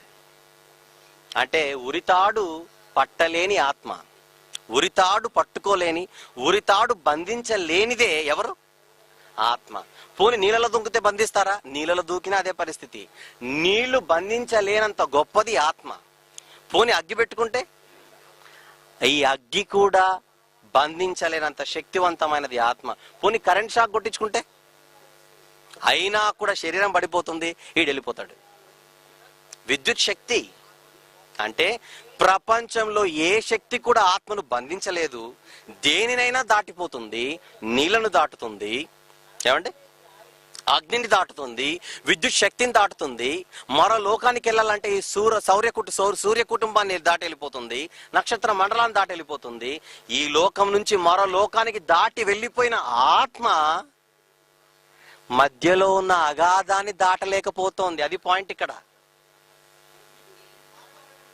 ఈ లోకాన్ని దేశం వదిలింది, రాష్ట్రం వదిలింది, ఖండాలను వదిలింది, లోకాన్ని వదిలింది, సూర్య కుటుంబాన్ని వదిలింది, నక్షత్ర మండలాలను వదిలింది, ఈ విశ్వాన్ని వదిలి దాటి వెళ్ళిపోయిన ఆత్మ అగాధాన్ని దాటలేకపోతుందంటే ఆ అగాధం ఎంత భయంకరమైందో మీకు అర్థం కావాలి. ఇప్పుడు ఆత్మ దాటలేనంత గొప్పది అగాధం. అందుకే మహాగాధం అన్నాడు అబ్రహాం గారు. పెద్ద అగాధం. ఈ అగాధానికి ఈ పక్కన ఒకవైపు పరదైసు, ఆ అగాధానికి మరోవైపు వేదనకరమైన స్థలం. ఈ 3 ప్రాంతాలు కలిగిన లోకమే ఏ లోకం? పాతాళ లోకం. అట అది ఇంకెంత పెద్దగా ఉంటుందో ఆలోచించండి. ఇక భూలోకాన్ని చూసి ఇంతే ఉంటుంది అనుకుంటున్నారేమో, పొరపాటు. భూలోకాన్ని చూసి ఇంతే ఉంటుంది అనుకుంటున్నారేమో. భూలోకానికి పాతాళ లోకానికి ఎంత తేడా అంటే, స్కూళ్ళల్లో ప్రిన్సిపల్ గారి టేబుల్ పైన గ్లోబ్ ఉంటుంది. అప్పుడప్పుడు చూసారా? స్కూల్లో ప్రిన్సిపల్ గారి టేబుల్ పైన గ్లోబ్ ఒకటి ఉంటుంది. ఆ గ్లోబుకు అసలైన భూమికి ఎంత తేడానో మీకు మ్యాటర్ అర్థం కావాలి. ఈ భూలోకానికి ఆ పాతాళ లోకానికి అంత తేడా. చిన్నపిల్లలు కారు బొమ్మ అడుగుతుంటారు, కొనిస్తారు. అంటే మీ అబ్బాయికి ఒక కారు కొనిస్తారు మీరు, చైనా బజార్లో ఉన్న ఎక్కడైనా కూడా. ఆ కారుకు మీరు ఆఫీస్కి వెళ్ళే కారు ఒకటి ఉంటుంది. ఈ కారుకి ఎంత తేడా ఉందో ఈ భూలోకానికి పాతాళ లోకానికి అంత తేడా ఉంది. అసలు ఇన్కంపేరబుల్. అంత పెద్ద లోకం అది. ఆ ఆత్మలుండే లోకం అంటే మీకు మ్యాటర్ అర్థం కావాలి ఎంత పెద్దదో. ఏమండి? Very good, very good. అంటే చనిపోయిన ప్రతి ఒక్కరు ఎక్కడికి వెళ్ళిపోవాల్సిందే కంపల్సరీగా? పాతాళ లోకం. అదే మృతుల లోకం, అదే మూడవ లోకమే అనే మనకు ప్రూవ్ అవడానికి బైబిల్లో ఒక మంచి మాట ఉంటుంది. చూద్దాం అది కూడా. కొరింథీ 2వ పత్రిక 12వ అధ్యాయము.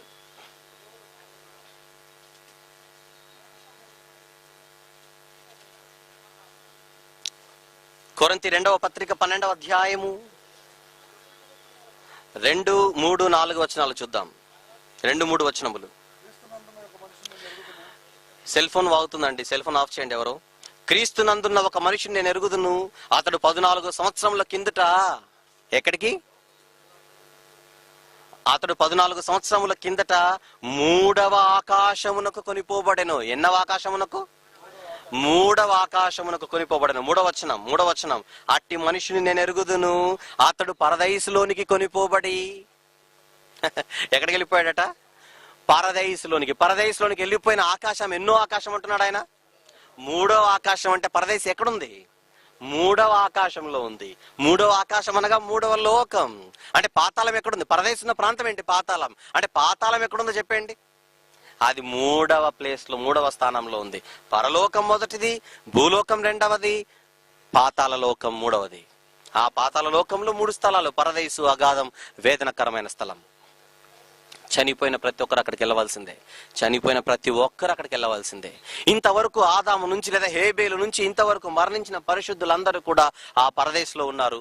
చనిపోయిన పాపులందరూ కూడా వేదనకరమైన స్థలములో ఒక మహావేదన వాళ్ళు అనుభవిస్తున్నారు. ప్రియులారా, ఇప్పుడు జాగ్రత్తగా విందాం. ఈ పాతాళములో ఉండే 2 స్థలాలు ఏవైతే ఉన్నావో, పరదేశ్ ఒకటి, వేదనకరమైనది ఒకటి. ఈ పరదేశ్ అనేది సంతోషాలకు నిలయం, నెమ్మదికి నిలయం. ఒక ఆత్మ అక్కడికి వెళ్ళిందా, అంతకంటే అదృష్టం ఇంకొకటి లేదు. కానీ పొర్రపాటున ఆ ఆత్మ కాస్త యువతల వైపు పడిపోయిందా, ధనవంతుడున్న వేదనకరమైన స్థలంలోనికి వెళ్ళిపోయిందా, అంతకంటే దురదృష్టము ఇంకొకటి లేదు. మీకు అర్థం కావాలి, బాగా ప్రయత్నించండి ఆలోచించడానికి. భూమి మీద కన్ను మూసిన ప్రతి ఒక్కరూ అతని ఆత్మ కాస్త ఒకవేళ పరదేశికి వెళ్ళిపోతే మాత్రం అంతకంటే సంతోషకరమైన విషయం ఇంకొకటి లేదండి. కానీ పొరపాటున ఆ ధనవంతుడున్న చోటికి వెళ్ళిపోయిందా, అది భయంకరం. అది ఎంత భయంకరమో ధనవంతుడి పరిస్థితి చూసి మీరు ఆలోచించండి. అది పాతాళములోని వేదనకరమైన స్థలంలోనికి వెళ్ళిపోయిన తర్వాత ధనవంతుడు నీటి చుక్క కోసం తహతహలాడిపోతున్నాడు. వాటర్ బాటిల్ కోసం కాదు, ఒక నీటి చుక్క కోసం. చెయ్యి ముంచి నా నాలుకను చల్లార్చుట కంటే నీళ్ళలో చెయ్యి ముంచి నువ్వు ఇట్లా లేపితే ఎన్ని వస్తాయి? నీళ్లు దారల్లాగా వస్తాయండి. చుక్క వస్తుంది. ఒక నీటి చుక్క కొరకు ధనవంతుడు తహతహలాడిపోతుంటే అవతల నుంచి రెస్పాన్స్ ఎలా వచ్చింది? No water drop. మళ్ళీ ఇక్కడ ఇక్కడ ఇక్కడ నీ శత్రువు ఇంటికి వచ్చి గ్లాస్ మంచినీళ్ళు అడిగితే మీరు ఇస్తారు ఏమండి? మీరంటే పడనోడు మీ ఇంటికి వచ్చి నీళ్ళు అడిగితే ఇవ్వరేంటి? మీరంటే ఎంత పడనోడు వచ్చినా కాస్త మంచినీళ్ళు తాగడానికంటే ఇస్తారు. ఒక పరిచయం లేని వాడు వస్తే ఇస్తారు మీరు.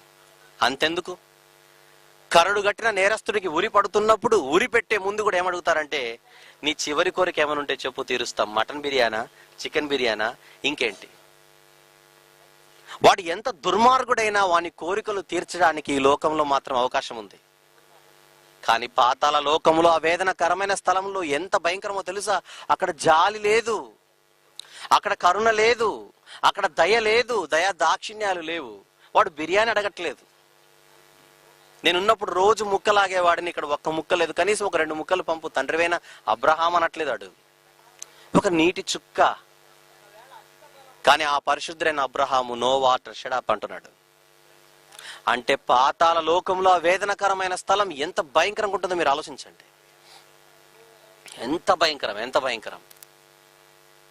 ఇకపోతే ప్రియులారా, దేవుడు అంటాడు, నాన్న ఆ క్రిందనున్న పాతాళములోని వేదనకరమైన స్థలం ఉందే, అక్కడ నుంచి నువ్వు తప్పించుకోవాలి. అదే మీరు చూసిన మాట ఇంతకు ముందు పూర్తిగా చదవలేదు, ఇప్పుడు చదవండి. సామెతల గ్రంథం 15వ అధ్యాయం 24వ వచనం. సామెతల గ్రంథం 15వ అధ్యాయం 24వ వచనం చదవండి ఇప్పుడు. సామెతల గ్రంథం 15వ అధ్యాయం 24వ వచనం. క్రిందనున్న పాతాళమును తప్పించుకోవాలి నీవు.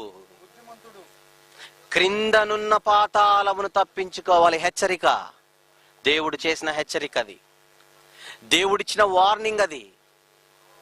దేవుడు చారి చేసిన ఒక ప్రమాద సూచిక అది. దేని నుంచి తప్పించుకోమంటున్నాడు మానవ జాతిని? క్రిందనున్న పాతాళమును తప్పించుకోవాలి బిడ్డ. దేవుడే దాని నుంచి తప్పించుకోమంటున్నాడు అని అంటే అది ఎంత భయంకరమైంటో చెప్పింటాడు చెప్పండి. ఈ లోకంలో, జాగ్రత్తగా వినండి అందరూ, ఈ లోకంలో మనకు కొన్ని ప్రమాదాలు తెలుసు, కొన్ని ప్రమాద హెచ్చరికలు తెలుసు మనకు. చిన్నపిల్లలకు పాఠాల్లో ఒక పాఠం ఉంటుంది, ట్రాఫిక్ రూల్స్ అని. రోడ్డుకి ఎడమ వైపునే నడవవలెను, మధ్యలోనికి రాకూడదు, కుడి వైపుకి వెళ్ళకూడదు, వెళితే ప్రమాదం అన్నాడు టీచర్ బడిలో. వాడు పెరిగి పెద్దవాడైన తర్వాత ఎన్నో ప్రమాద హెచ్చరికలు ఇంకా నేర్చుకుంటుంటాడు. రెడ్ సిగ్నల్ పడితే వెళ్ళకూడదు, ట్రాఫిక్ రూల్స్ లో వెళితే ప్రమాదం. వీటిని రోడ్డు ప్రమాదాలు అంటారు. ఇంకా మనిషికి ఏ ప్రమాదాలు తెలుసు? రైలు ప్రమాదాలు తెలుసు, రోడ్డు ప్రమాదాలు మనిషికి తెలుసు, రైలు ప్రమాదాలు తెలుసు, విమాన ప్రమాదాలు, గాలి ప్రమాదాలు అంటారు వాటిని, గాలి ప్రమాదాలు తెలుసు. ఏదైనా అంటుకుపోతే దాని అగ్ని ప్రమాదం అని నేర్చుకున్నాడు. సముద్రంలో వెళితే ఓడలు మునిగిపోతే అది జల ప్రమాదం అని నేర్చుకున్నాడు. మనిషికి ఏ ప్రమాదాలు తెలుసో చెప్పండి? రోడ్డు ప్రమాదాలు తెలుసు, నెక్స్ట్ రైలు ప్రమాదాలు తెలుసు, నెక్స్ట్ గాలి ప్రమాదాలు తెలుసు, నెక్స్ట్ నీటి ప్రమాదాలు తెలుసు, నెక్స్ట్ అగ్ని ప్రమాదాలు తెలుసు. ఈ ప్రమాదాల గురించి మనిషి తెలుసుకొని ఇవే ప్రమాదాలు అనుకుంటున్నాడు. అందుకే ప్రతిరోజు మనం చదివే వార్తాపత్రికల్లో, చూసే న్యూస్ ఛానల్స్ లో ఈ ప్రమాదాల గురించి తప్ప మనకి ఏ ప్రమాదాల గురించి మనకు ఐడియా ఉండదు. కానీ దేవుడు నీకు ఒక హెచ్చరిక జారీ చేస్తున్నాడు ఈరోజు. అది రోడ్డు ప్రమాదం కాదు, రైలు ప్రమాదం కాదు, అగ్ని ప్రమాదం కాదు, నీటి ప్రమాదం కాదు, గాలి ప్రమాదం కాదు. వీటన్నిటికీ అతీతమైన ప్రమాదం అది. వీటన్నిటికీ మించిన ప్రమాదం అది. వీటన్నిటికీ మించి భయంకరమైనటువంటి ప్రమాదమే ఇప్పుడు సామెతలు 15:24లో మీరు చూస్తున్న ఒక భయంకరమైన ప్రమాదం. దేవుడు అంటున్నాడు, నాన్న రోడ్డు మీద మధ్యలో నడవకురా, నువ్వు చచ్చిపోదాం అనట్లేదు ఆయన. అది కాదు ఆయన మాట్లాడుతున్న ప్రమాదం. ఆయన అంటున్నాడు, క్రిందనున్న పాతాళంలో ఉందిరా నీకు ప్రమాదం. నువ్వు చూడలేదు కనుక నువ్వు చాలా చిన్నగా అనుకుంటున్నావు. అసలు అదంటూ ఒకటి ఉందని నీకు తెలీదు. అదంటూ ఒకటి ఉందని నీకు తెలీదు. అక్కడే అసలైన ప్రమాదం ఉందని ముందే నేను చెబుతున్నాను, జాగ్రత్త. మా అమ్మ చెప్పింది రోడ్డుకు లెఫ్ట్ లో వెళ్ళమని, మా నాన్న చెప్పాడు ఇరువైపులా చూడమని. అవి నేను జ్ఞాపకం ముందు పెట్టుకోవాలి, అవి నాకు గుర్తుండాలి, లేదంటే నాకు ప్రమాదం. తల్లిదండ్రులు చెప్పిన మాట పిల్లలు వింటే ప్రమాదం నుంచి బయటపడతారు. ఈ జ్ఞానము మనందరికీ ఉంది, అది న్యాయమే, అది కరెక్టే అని మనకు అనిపిస్తుంది. ఇది మీకు అర్థమైతే మనందరి తండ్రి పరలోకపు తండ్రి అండి. ఆయన కూడా మనల్ని ఈ లోకానికి పంపించినప్పుడు జాగ్రత్త చెప్పాడు. నాన్న, మీరు భూలోకంలో జాగ్రత్త పడకపోతే, ఆ యాత్రలో మీరు జాగ్రత్త పడకపోతే మీరు కూడా ఒక భయంకరమైన ప్రమాదంలోనికి జారిపోతారు, అది క్రింద ఉంది అని చెప్పినప్పుడు మర్యాదగా ఆయన మాట వినాలా వద్దా చెప్పండి. మీ పిల్లలు మీ మాట వింటే ప్రమాదం నుంచి బయటపడతారని మీరంటే, మనందరము దేవుని పిల్లలు అయినప్పుడు ఆయన చేస్తున్న హెచ్చరికను మనం ఖాతరు చేయకపోతే ఎలా చెప్పండి అని చెబుతున్నాడు. అది క్రింద ఉందిరా ప్రమాదం, క్రింద ఉందండర్రా ప్రమాదం, దాని నుంచి తప్పించుకోండి. చదవండి ఇప్పుడు. క్రిందనున్న పాతాళమును తప్పించుకొనవలెనని ఎవరు? క్రిందనున్న పాతాళమును తప్పించుకోవాలని జాగ్రత్త పడేవాడే దేవుని దృష్టిలో బుద్ధిమంతుడు. ఎవరు బుద్ధిమంతుడు? ఎవరు బుద్ధిమంతులు చెప్పండి. ఆక్స్ఫర్డ్ యూనివర్సిటీలో సీటు కొట్టిన వాడు కాదు బుద్ధిమంతుడు. పిహెచ్డీ చేసి డాక్టరేట్లు పొందిన వాడు కాదు బుద్ధిమంతుడు. నటనలో ప్రావీణ్యం సంపాదించి ఫిలింఫేర్ అవార్డులు, ఆస్కార్ అవార్డులు కొట్టిన వాడు కాదు బుద్ధిమంతుడు. ఈ ప్రపంచాన్ని ఎలా జయించాలనుకున్న ఒక అలెగ్జాండర్ కాదు బుద్ధిమంతుడు. బుద్ధిమంతుడు ఎవరు ప్రభు అని అడిగితే, వీళ్ళందరూ మీ దృష్టిలో బుద్ధిమంతులేమో, కానీ నా దృష్టిలో బుద్ధిమంతుడు ఎవరో తెలుసా అంటున్నాడు దేవుడు. ఎవరు? కిందనున్న పాతాళమును తప్పించుకోవాలని బ్రతికున్నప్పుడు జాగ్రత్త పడేవాడే బుద్ధిమంతుడు.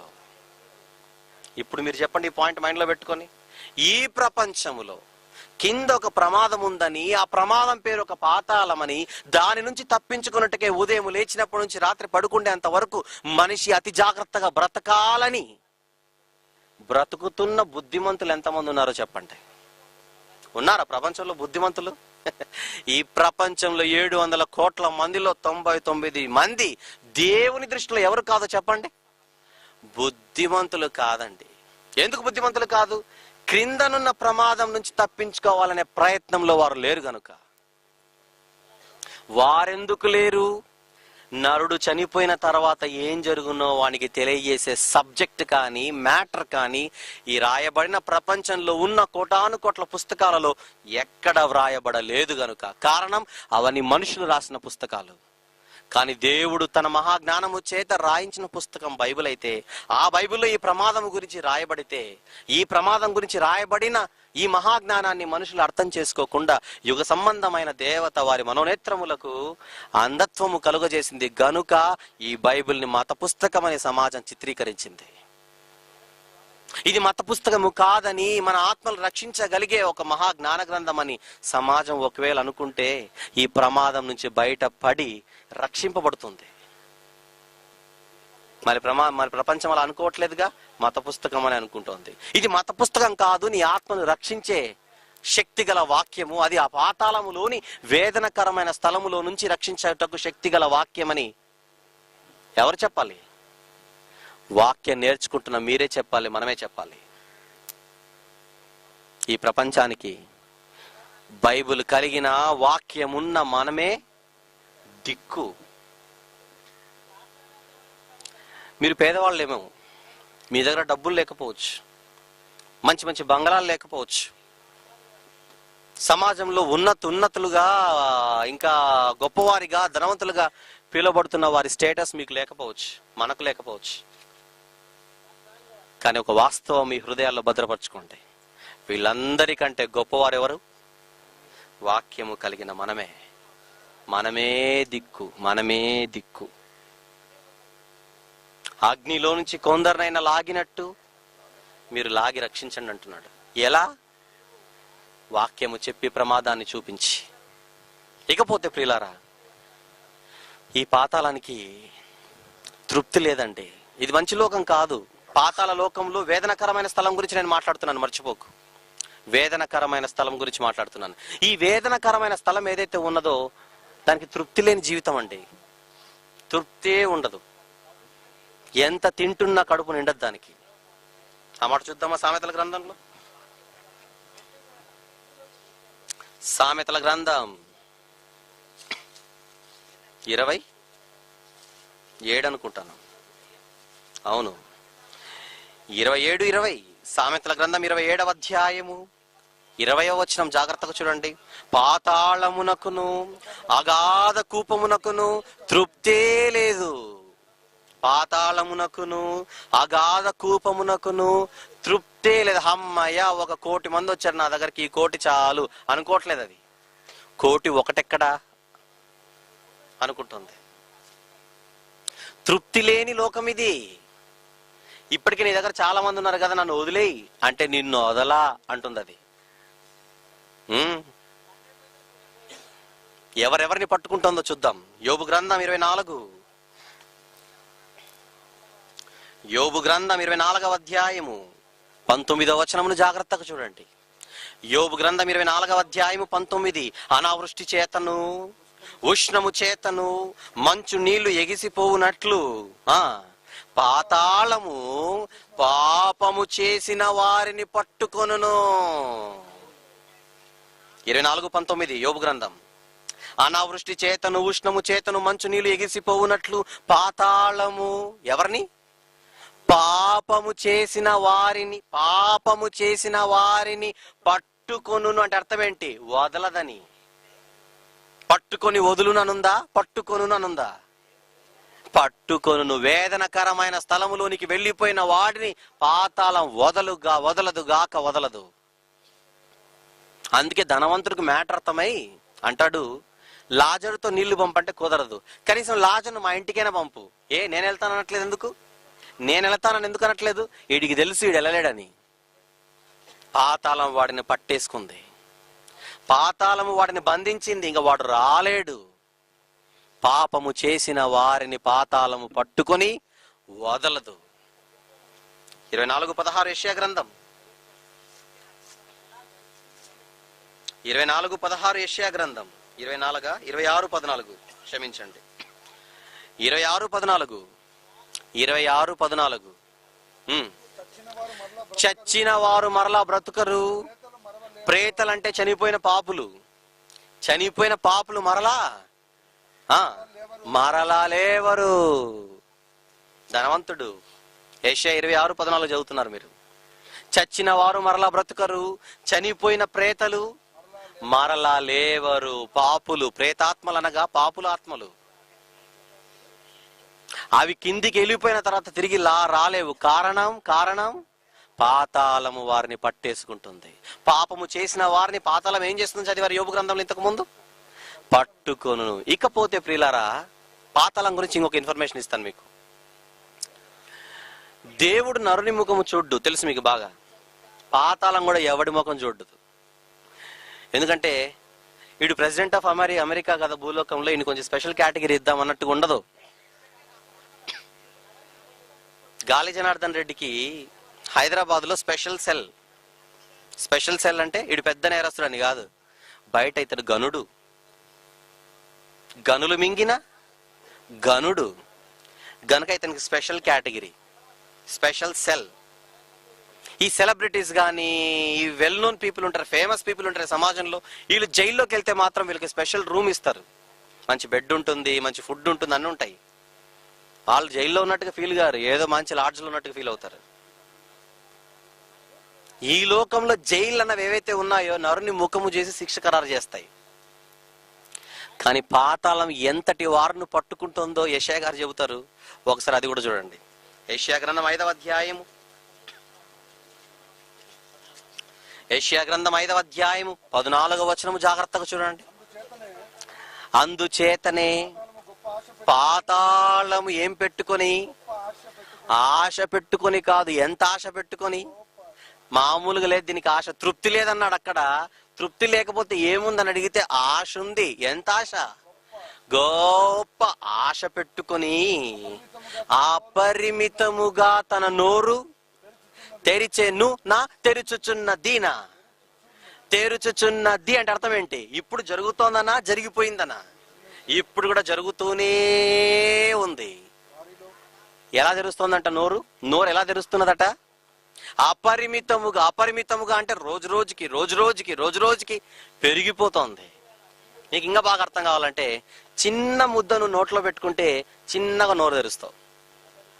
2-3 ఐటమ్స్ కలిపితే ఇంకొంచెం పెద్దగా తెరుస్తావు.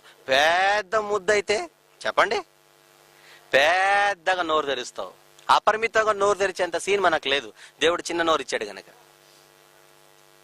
అంటే ఐటమ్స్ పెరిగే కొద్దీ నోరు పెద్దగా అవుతుంది అన్నమాట. ఇప్పుడు మీకు ఏమర్థం కావాలంటే, పాతాళము రోజు రోజుకి పెద్దగా తెరుచుకుంటుందంటే అర్థం ఏంటి? రోజు రోజుకి ఐటమ్స్ పెరుగుతున్నాయని. అంతే మరి, రోజు రోజుకు ముద్ద సైజు పెరుగుతోంది, తగ్గట్లేదు, పెరుగుతోంది. మళ్ళీ దీనికి ముఖానికి కడుపు నిండట్లేదా అంటే నో, తృప్తి లేదుగా, తృప్తి లేదుగా. ఇకపోతే దీని ఫుడ్ ఐటమ్స్ ఏమున్నాయో చూడండి, కింద లిస్ట్ ఇచ్చాడు. ఇడ్లీ, పూరి, చాయ్, వడ, దోశ. కాదు కాదు దీని ఫుడ్ ఐటమ్స్ చూడండి. వారిలోనా వాటిలోనా? వారంటే దోశ కాదని, పూరి కాదని, 70 mm అంతకంటే కాదని. వారిలో అంటే దీని ఫుడ్ ఐటమ్స్ వాటి కాదన్నమాట, వారన్నమాట. ఎవరు వారు? ఎచ్చటి వారు, ఇచ్చట కనబడుతున్న వారు. ఒకసారి చూడండి అక్కడ, గనులు. వారిలో గనులను, నెక్స్ట్ సామాన్యులను, ఘోష చేయువారును, హర్షించువారును పడిపోవుదురు.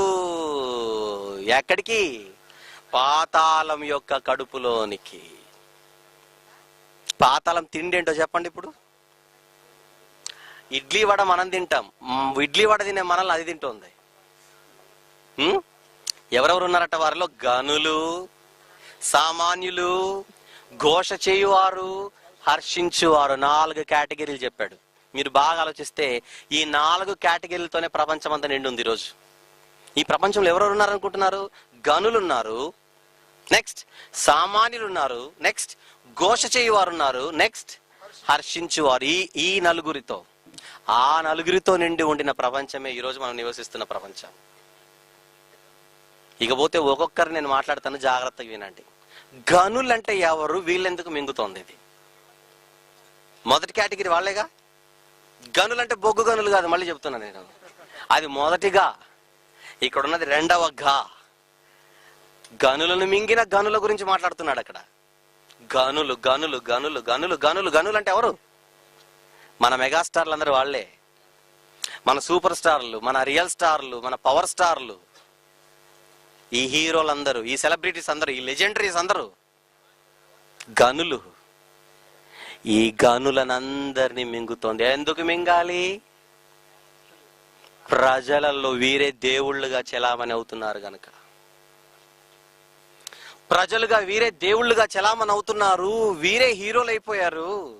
దేవుడంటే భయము లేక వీరే దేవుళ్ళుగా ఏమంటే అవతారం ఎత్తి ప్రజల గుండెల్లో వీళ్ళు స్థానం సంపాదించి దేవుడన్న వాడికి చోటే లేకుండా చేశారు గనుక. ఏమండి, ఈరోజు దేవుని నుంచి దూరం చేస్తున్న వాళ్ళందరూ ఎవరనుకుంటున్నారు? ఈ గనులే. అదొక్కటే కాదు, అదొక్కటే కాదు. ధన సంపాదన కొరకు వారు రోజంతా కష్టపడి ధనమే దేవుడు అనుకొని దేవుణ్ణి పక్కన పెట్టి ధనమే దైవం అనుకొని బ్రతుకుతున్న వాళ్ళు వీళ్ళంతా. వీళ్ళకు తృప్తి లేదండి. లక్షలు సంపాదించిన తృప్తి లేదు, కోట్లు సంపాదించిన తృప్తి లేదు. వాళ్ళ కెరియర్ ప్రారంభించినప్పటి నుంచి చచ్చేంత వరకు డబ్బు డబ్బు డబ్బు డబ్బు అనే జబ్బు పట్టి చచ్చిపోయిన వాళ్ళందరూ వీళ్ళందరూ. దేవునికి చోటు లేదు. ఇక వీళ్ళు ఏమనుకుంటారో తెలుసండి, వీళ్ళకున్న గర్వం అంతా ఇంత కాదండి, వీళ్ళకున్న అహంకారం అంతా ఇంత కాదండి. వీళ్ళు అనుకుంటారు ధనముతో ఏమైనా చేయొచ్చని. డబ్బుతో కొండ మీద ఉన్న కోతినైనా దింపొచ్చు అన్నంత బిల్డప్ వీళ్ళకుంటుంది. అందుకే వీళ్ళకి తెలియకుండానే దేవుడు అంటే భయము, దేవుడు అంటే భక్తి ఏముండదు. మహా అంటే 2 చేతులు జోడించి ఒకసారి అలా నమస్కారం పెట్టి 2 చెంపలకు అలా ఫేర్ అండ్ లవ్లీ పూసుకున్నట్టుగా 2 సార్లు అలా కొట్టుకొని ఫ్లయింగ్ కిస్ అలా ఇచ్చి పంపిస్తారు అంతే. అంతకు మించి వీళ్ళకున్న భక్తి ఏముందో చెప్పండి. దేవుడు అంటే భయము లేదు. ధనపిచ్చి ధనపిచ్చి ధనపిచ్చి ధనపిచ్చి ధనపిచ్చి పట్టిన ఈ గనులను అందరినీ చచ్చిన వెంటనే పాతాళం ఏం చేస్తుంది చెప్పండి? పట్టుకుంటుంది. నీకు డబ్బు కావాలా కదరా, దా రారా అంటుంది ఆ రోజు. అది నేను ఇస్తాను డబ్బు. దేవుడిని మరిచిన గనులను పాతాళము ఖచ్చితంగా వదలదు, పట్టుకొని తీరుతుంది. మొదటి కేటగిరీ. ఎందుకు వీళ్ళు పాతాళంలోనికి వెళ్ళిపోతున్నారు? రీజన్ చెప్తున్నాను మీకు. సిరిని ప్రేమించి దేవుణ్ణి పక్కన పెట్టినందుకు. ఇక రెండో కేటగిరీ మనమే. సామాన్యులు అంటే ఎవరు అనుకుంటున్నారు? అయ్యో వీడు పేదవాడు, వీడు మంచోడని వదలదు. పాతాళానికి అంత లేదు. మనకెందుకు? ఈ జీవన వ్యాపారములలో చిక్కుకొని ఇహలోక ఐహిక విచారాలకు లోబడి నా కుటుంబం ఎలా బతకాలి, డబ్బు లేకపోతే ఎలా బ్రతకాలి, ఏం చేయాలి, ఈ క్రమంలో దేవుని దగ్గరికి రావాలంటే నువ్వు రాలేవు. దేవుని దగ్గరికి ఎవరన్నా పిలిచినా, ఈరోజు లేఖనాల పరిశోధన సదస్సు ఉందని నేను పిలిచినా మనం చెప్పే జవాబు ఏంటి? ఈరోజు లీవ్ దొరకలేదు, లేదా ఇంట్లో పరిస్థితులు బాగలేవు, లేదా ఇంత కష్టపడితే గానీ ఇల్లు నడవదు. 1,00,000 కారణాలు మనకు తప్ప ఎవరికి ఉండవండి. మనకు తప్ప ఎవరికి ఉండవు. కష్టాలు అన్ని కొని తెచ్చుకున్న కష్టాలే. కష్టాలు లేని వారు ఎవరున్నారో చెప్పండి. ఇక్కడ అందరికీ కష్టాలు ఉన్నాయి. ఎందుకు వచ్చాయి కష్టాలు? దేవుడిచ్చాడేంటి కష్టాలు అనకూడదు, దేవుడిచ్చాడని. కొని తెచ్చుకున్న కష్టాలు ఇవన్నీ కూడా. ఈరోజు మనందరం కూడా కష్టాలు పడుతుండడానికి కారణం ఎక్కడో ఎప్పుడో ఏదో పొరపాటు జరిగింది. ఆ పొరపాటు నీ వలన జరిగిండొచ్చు, ఆ పొరపాటు మీ భార్య వలన జరిగిండొచ్చు, ఆ పొరపాటు మీ భర్త వలన జరిగిండొచ్చు, ఆ పొరపాటు మీ తల్లిదండ్రుల వలన జరిగిండొచ్చు, ఆ పొరపాటు మీ పిల్లల ద్వారా జరిగిండొచ్చు, మీ కుటుంబ సభ్యుల ద్వారా జరిగిండొచ్చు. కానీ ఎవరి పొరపాటు వలననో ఈరోజు మీరు కష్టాలు అనుభవిస్తున్నారు. కారణం ఆ విషయంలో ఆ రోజు నువ్వు జాగ్రత్త పడలేదు కనుక. అవునంటారు కాదంటారు చెప్పండి. ఈరోజు మనందరి కష్టాలకు కారకులు మనమే. ప్రభువా అప్పు తీర్చు ప్రభువా. ఏంటి తీర్చేటప్పుడు దేవుడు కావాలి, తీసుకునేటప్పుడు అడిగే తీసుకున్నావేంటి? ప్రభు అప్పు తీసుకోబోతున్నాను ప్రభు, అప్పు తీసుకోవాలన్నా వద్దా ప్రభు. ఆ రోజు దేవుడు అడగల, దేవుడు కనపడలేదు. తీర్చేటప్పుడు మాత్రం దిక్కులేని వారికి నువ్వే దిక్కు ప్రభువా దా. ఎందుకు వదులుతాడు? ఏమండి? భర్త అడ్జస్ట్ అయితే భార్య అడ్జస్ట్ కాదు, భార్య అడ్జస్ట్ అయితే భర్త అడ్జస్ట్ కాదు, వీళ్ళిద్దరు అడ్జస్ట్ అయితే పిల్లలు అడ్జస్ట్ కారు, పిల్లలు అడ్జస్ట్ అయితే తల్లిదండ్రులు అడ్జస్ట్ కారు. ఇది మన కుటుంబాల పరిస్థితి. ఏమండి? ఇది మన కుటుంబాల పరిస్థితి. పక్కింటి ఆవిడికి పట్టు చీరుంది, నా పరిస్థితి ఏంటంటుంది భార్య ఇంటికి రాగానే. ఏం చేయాలి? ఒక రోజా, 2వ రోజా, 3వ రోజా, నెలంతా ఇదే. ఇతని సంపాదన 6,000, పట్టు చీర కొనించి నగలు ధరించాలంటే 10,000 సంపాదించాలంటే 4,000 ఎక్స్ట్రా. మరి రిమైనింగ్ 4,000 సంపాదించాలంటే ఏం చేయాలి? ఏదో ఒక తప్పుడు మార్గాన వెళ్ళిపోవాలి. తప్పుడు మార్గాన 4,000 కోసం ఒక తప్పుడు మార్గాన అడుగు పెడతాడు. అది చిన్నగా అది పెరిగిపోయి ముదురైపోయి ఏదో ఒక రోజు జైలుకి వెళ్తాడు. కానీ అరెస్ట్ చేసేది ఎవరిని? ఇతగాడిని. కానీ ఇతగాడి విజయం వెనకలు ఉన్నది ఎవరు? ఈ మహాతల్లి. అరెస్ట్ చేస్తే ఇద్దరిని చేయాలి. భార్య విలన్ అన్న ఇంటి గురించి మాట్లాడుతున్నాను. పోనీ భార్యకి అడ్జస్ట్ అయిపోతే కొన్ని కుటుంబాల్లో భర్తలు కనీసం పని చేయకుండా భార్య వెళ్ళి పని చేసుకొని 200, 100 సంపాదించుకొని వస్తే వీడు తాగడం కొరకు ఆ 100ను కూడా లాక్కొని వెళ్ళిపోయి భార్య పిల్లల కడుపులు మార్చుతున్న భర్తలు లేరంటారా చెప్పండి. వీడిక్కడ విలన్. తల్లిదండ్రులు కష్టపడుతుంటే అర్థం చేసుకోవాలని పిల్లలు, అక్కడ పిల్లలు విలన్. అల్టిమేట్ గా ఎవరు అడ్జస్ట్మెంటో లేక కుటుంబం మాత్రం కష్టాల ఒడిలో కొట్టుకొని పోతుండగా దేవుడికి స్థానం లేకుండా పోతుంది. సామాన్యుల బ్రతుకులు, తిండి, బట్ట, నివాసం, ఇంతటితో తృప్తి ఉండదు మనిషికి. ఇంకా కావాలి. సామాన్యుడి ఐహిక విచారములలో, జీవన వ్యాపారములలో దేవుని దగ్గరికి వచ్చే కనీసం టైం లేక, పరిస్థితి లేక ఒక భయంకరమైనటువంటి చక్ర బంధంలో ఇరుక్కున్నాడు గనుక, అదే బంధంలో వాడు చచ్చిపోతాడు గనుక, చనిపోయిన తర్వాత పాతాళం ఈ సామాన్యుడిని పట్టుకొని వదలదు. ఎందుకు? 24 గంటలు కష్టాలన్నావు, 24 గంటలు అప్పులన్నావు, 24 గంటలు బాధలన్నావు, 24 గంటలు భార్య పిల్లలన్నావు, 24 గంటలు చచ్చేంత వరకు కూడా నా బ్రతుకు నా కుటుంబం అనుకున్నావు. కానీ నీకు జన్మనిచ్చిన నా యజమానుడు తండ్రి దేవుని గురించి నువ్వు ఎప్పుడు ఆలోచించలేదు గనుక నీకు ఇదే సరైన చోటు. సామాన్యుడు. 3, ఘోష చేయువారు అంటే మళ్ళా అదే కేటగిరీ, కొంచెం ఇక్కడికి వస్తుంది. తృప్తి లేని జీవితం అండి. ఏడుపు, ఘోష, ఏడుపు, అది లేదు ఇది లేదు అని ఏడుపు. అందుకే ఒక మంచి మాట ఉంటుంది, హ్యూమన్ వాంట్స్ ఆర్ అన్లిమిటెడ్ అని. అంటే మానవుని కోరికలు అపరిమితములు. రోజు ఆఫీస్కి నడుచుకుంటూ వెళ్తాడు, నడుచుకొని వెళ్ళే ప్రతిరోజు అనుకుంటాడు, సైకిల్ మీద వెళ్ళేవాడిని చూసి ఏదో ఒక రోజు సైకిల్ ఉంటే చాలు ఈ జీవితానికి అనుకుంటాడు. ఏదో ఒక రోజు సైకిల్ కొంటాడు. తర్వాత ఏమనుకుంటాడు, చిన్న లూనా ఉన్నా పర్లేదు, చిన్న బండి ఉంటే సూపర్గా ఉంటుంది, తొక్కలేక చేస్తున్నాను అంటాడు. ఏదో ఒక రోజు చిన్న బండి వస్తుంది.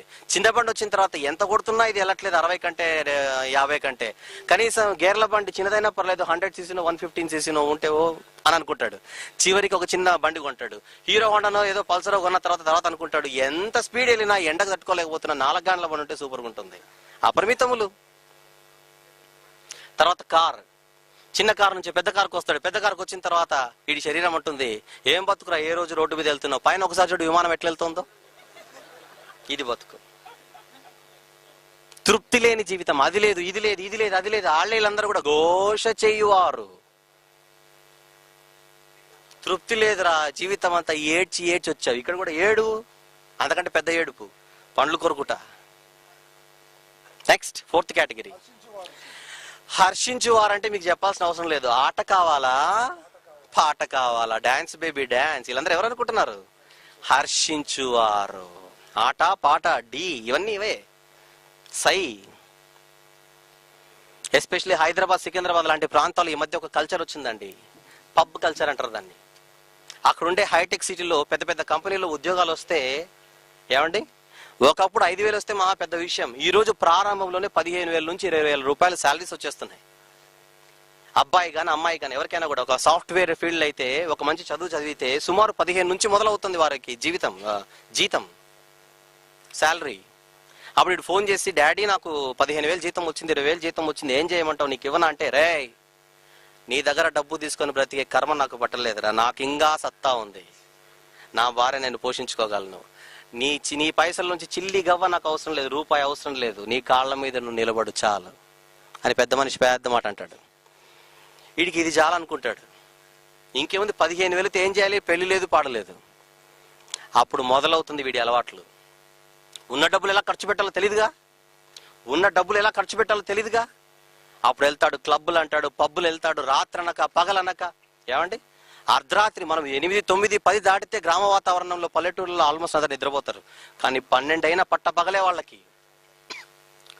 12 అర్ధరాత్రి 12 వచ్చిన పట్ట పగలే వారికి. తినడం త్రాగడం ఎగరడం, తినడం తాగడం ఎగరడం. ఏంట్రా ఈ బతుకు అని అడిగితే, జయశాలి గారు చెప్పారుగా ఒకసారి, ఒక పెద్ద మనిషి వెళ్ళి ఎందుకురా ఎలా బ్రతుకుతున్నావు అడిగితే, ఎయిడ్స్ వచ్చేంత వరకు తిరుగుతాను, ఎయిడ్స్ వస్తే కిరోసిన్ పోసి కాల్చుకుంటాను, నీకేంటి అన్నాడట కూడా. ఇది వీడి బతుకు. ఇది ఏం కల్చర్ రా, ఇదేం బ్రతుకురా అని అడిగితే, this is something called western culture you know అని అంటాడు సీరియస్ గా.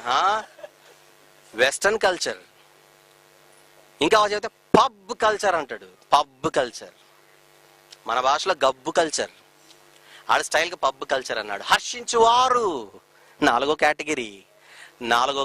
చెప్పండి, ఆ నలుగురిని బయటికి తీయండి, మళ్ళీ ఆ నలుగురిని బయటికి తీయండి. కమాన్. వారిలో ఘనులు, సామాన్యులు, ఘోష చేయువారు, హర్షించు వారందరూ కూడా ఎక్కడ పడిపోదురు? పాతాళములోనికి. ఎందుకు పడిపోదురు?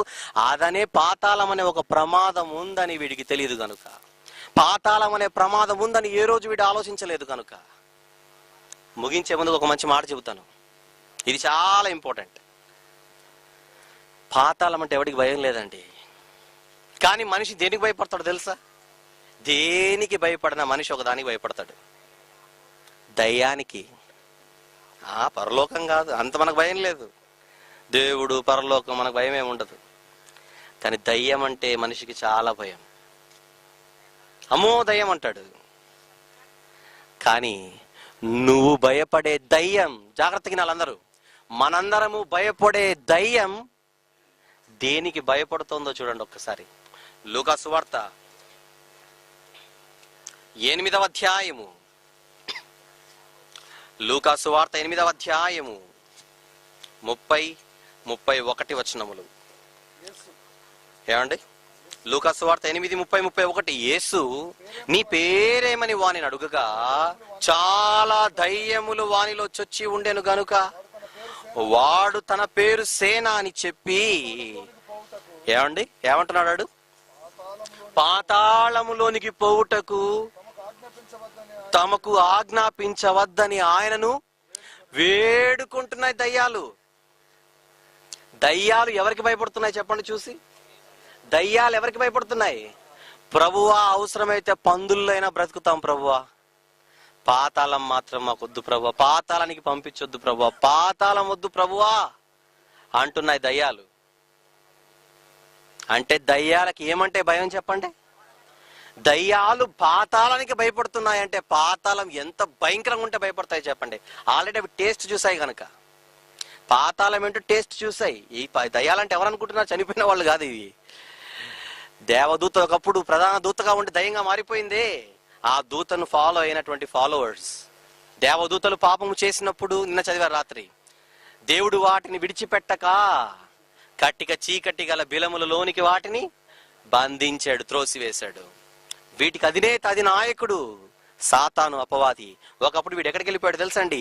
పాతాళమునకు, నరకములో ఒక మూలకు త్రోయబడ్డాడు. యెషయా 14:12-17 ఉంటుంది. మీకు అది మీకు బాగా తెలిసిన మాట. యెషయా 14:12-17 భాగములలో సాతాన్ అనేవి అధినాయకుడు, దయ్యాలకు అధినాయకుడు, వాడు ఎక్కడికి వెళ్ళిపోయాడు? పాతాళమునకు, నరకములో ఒక మూలకు త్రోయబడ్డాడు. పాతాళం ఎంత భయంకరంగా ఉంటుందో ఆ రోజు వాడితో పాటు శిక్ష అనుభవించిన ఈ అపవిత్రాత్మలకు, దయ్యాలకు తెలుసు గనుక పాతాళం భయంకరం గనుక అక్కడికి వెళ్ళకూడదని దయ్యాలు అనుకుంటున్నాయి. కానీ దయ్యాలకు భయపడే మనం మాత్రం పాతాళానికి భయపడట్లేదు. కారణం పాతాళం ఎలా ఉంటుందో మనకు తెలియదు గనక. కానీ అక్కడికి వెళ్ళిన తర్వాత చూద్దాం అనుకోకండి. అక్కడ వెళ్ళడమే ఉంటుంది కానీ తిరిగి రావడం అంటూ ఉండదు. నేను రాత్రి చదివారు మీరు పబ్లిక్ మీటింగ్ లో. ఏంటి? యోబు 7:9 ఏమని? పాతాళమునకు దిగిపోయిన వాడు మరి ఎన్నడను తిరిగి రాడు, వాడి ఇంటికి తిరిగి రాడు. ఏమండి? వాడి స్థలము తిరిగి వానిని ఎరుగదు. 21:13 యోబు గ్రంథంలో కూడా, శ్రేయస్సు కలిగి వారు దినములు గడుపుదురు, ఒక్క క్షణములోనే వారు పాతాళమునకు దిగిపోదురు. No time, only jail, no bail. ఇది పాతాళంలో పరిస్థితి. ఎంత భయంకరం ఏమండి? ఈ పాఠం వింటున్న తర్వాత పాతాళములోని వేదనకరమైన స్థలం ఎంత భయంకరమో మీకు అర్థమైపోవాలి. ఇప్పటికే యేసుప్రభు వస్తాడు. ఆ పరదేశంలో ఉన్న ఆత్మలన్నీ కూడా వచ్చి యేసుప్రభుతో పాటు వెళ్ళిపోతాయి పరలోకానికి. పరిశుద్ధుల ఆత్మలన్నీ కూడా యేసుప్రభు 2వ రాకడలో ఆయనను కలుసుకొని పరలోకానికి వెళ్ళిపోయి నిత్య జీవము సంపాదించి నిత్య సంతోషాన్ని అవి పొందుతాయి అక్కడ. కానీ వీటి పరిస్థితి నిత్య శిక్ష.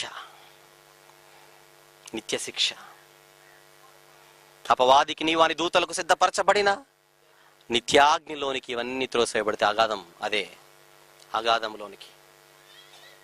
భయంకరం. దీనంతటికి కారణం ఈ 60 ఏళ్ల జీవితములో మనం జాగ్రత్త పడకపోవడమే. అంతే, అంతకుమించి పెద్ద కారణమే లేదు. ఈ చిన్న జీవితంలో తీసుకునవలసిన కొన్ని జాగ్రత్తలు తీసుకుంటే ఆ భయంకరమైన ప్రమాదం నుంచి తప్పింపబడి యేసుక్రీస్తు వారి 2వ రాకడలో మనందరము కూడా తల ఎత్తుకొని నిలబడి ఆయనతో పాటు పరలోకానికి వెళ్ళగలం. ప్రియులారా, ఈ పాఠం మీ పరీక్ష కొరకు కాదు చెప్పింది, మీ జీవితం కొరకు. జీవితంలో మనం తీసుకోవాల్సిన జాగ్రత్తలు తీసుకోవాలని దేవుడు చెప్పినటువంటి ఒక భయంకరమైనటువంటి ప్రమాద హెచ్చరిక ఇది. అందుకే ఒక్కసారి చివరిగా సామెతలు 15:14 మళ్ళీ చదవండి. సామెతలు 15:14 మరొక్కసారి చదవండి. క్రిందనున్న పాతాళమును తప్పించుకొనవలెనని బుద్ధిమంతుడు పరమునకు వెళ్ళు జీవ మార్గమున నడుచుకొనును. మీరు ఏ మార్గంలో ఉన్నారో చెక్ చేసుకోండి ఒకసారి. పరమునకు వెళ్లే జీవ మార్గంలో ఉన్నారా? వాక్యం పట్టుకొని వాక్యాన్ని హత్తుకొని, లేదా అజాగ్రత్తగా ఉన్నారా? బుద్ధి లేని కన్యకల వలె మనందరము కూడా తలుపు వేయబడి పాతాళములోని నరకములోనికి త్రోయబడక తప్పదు. బుద్ధి గల కన్యకలలా, బుద్ధిమంతుల్లా దేవుడు చెప్పిన మార్గంలో నడుద్దాం. ఈ భయంకరమైన శిక్ష నుంచి తప్పించుకుందాం. జాగ్రత్త పడండి.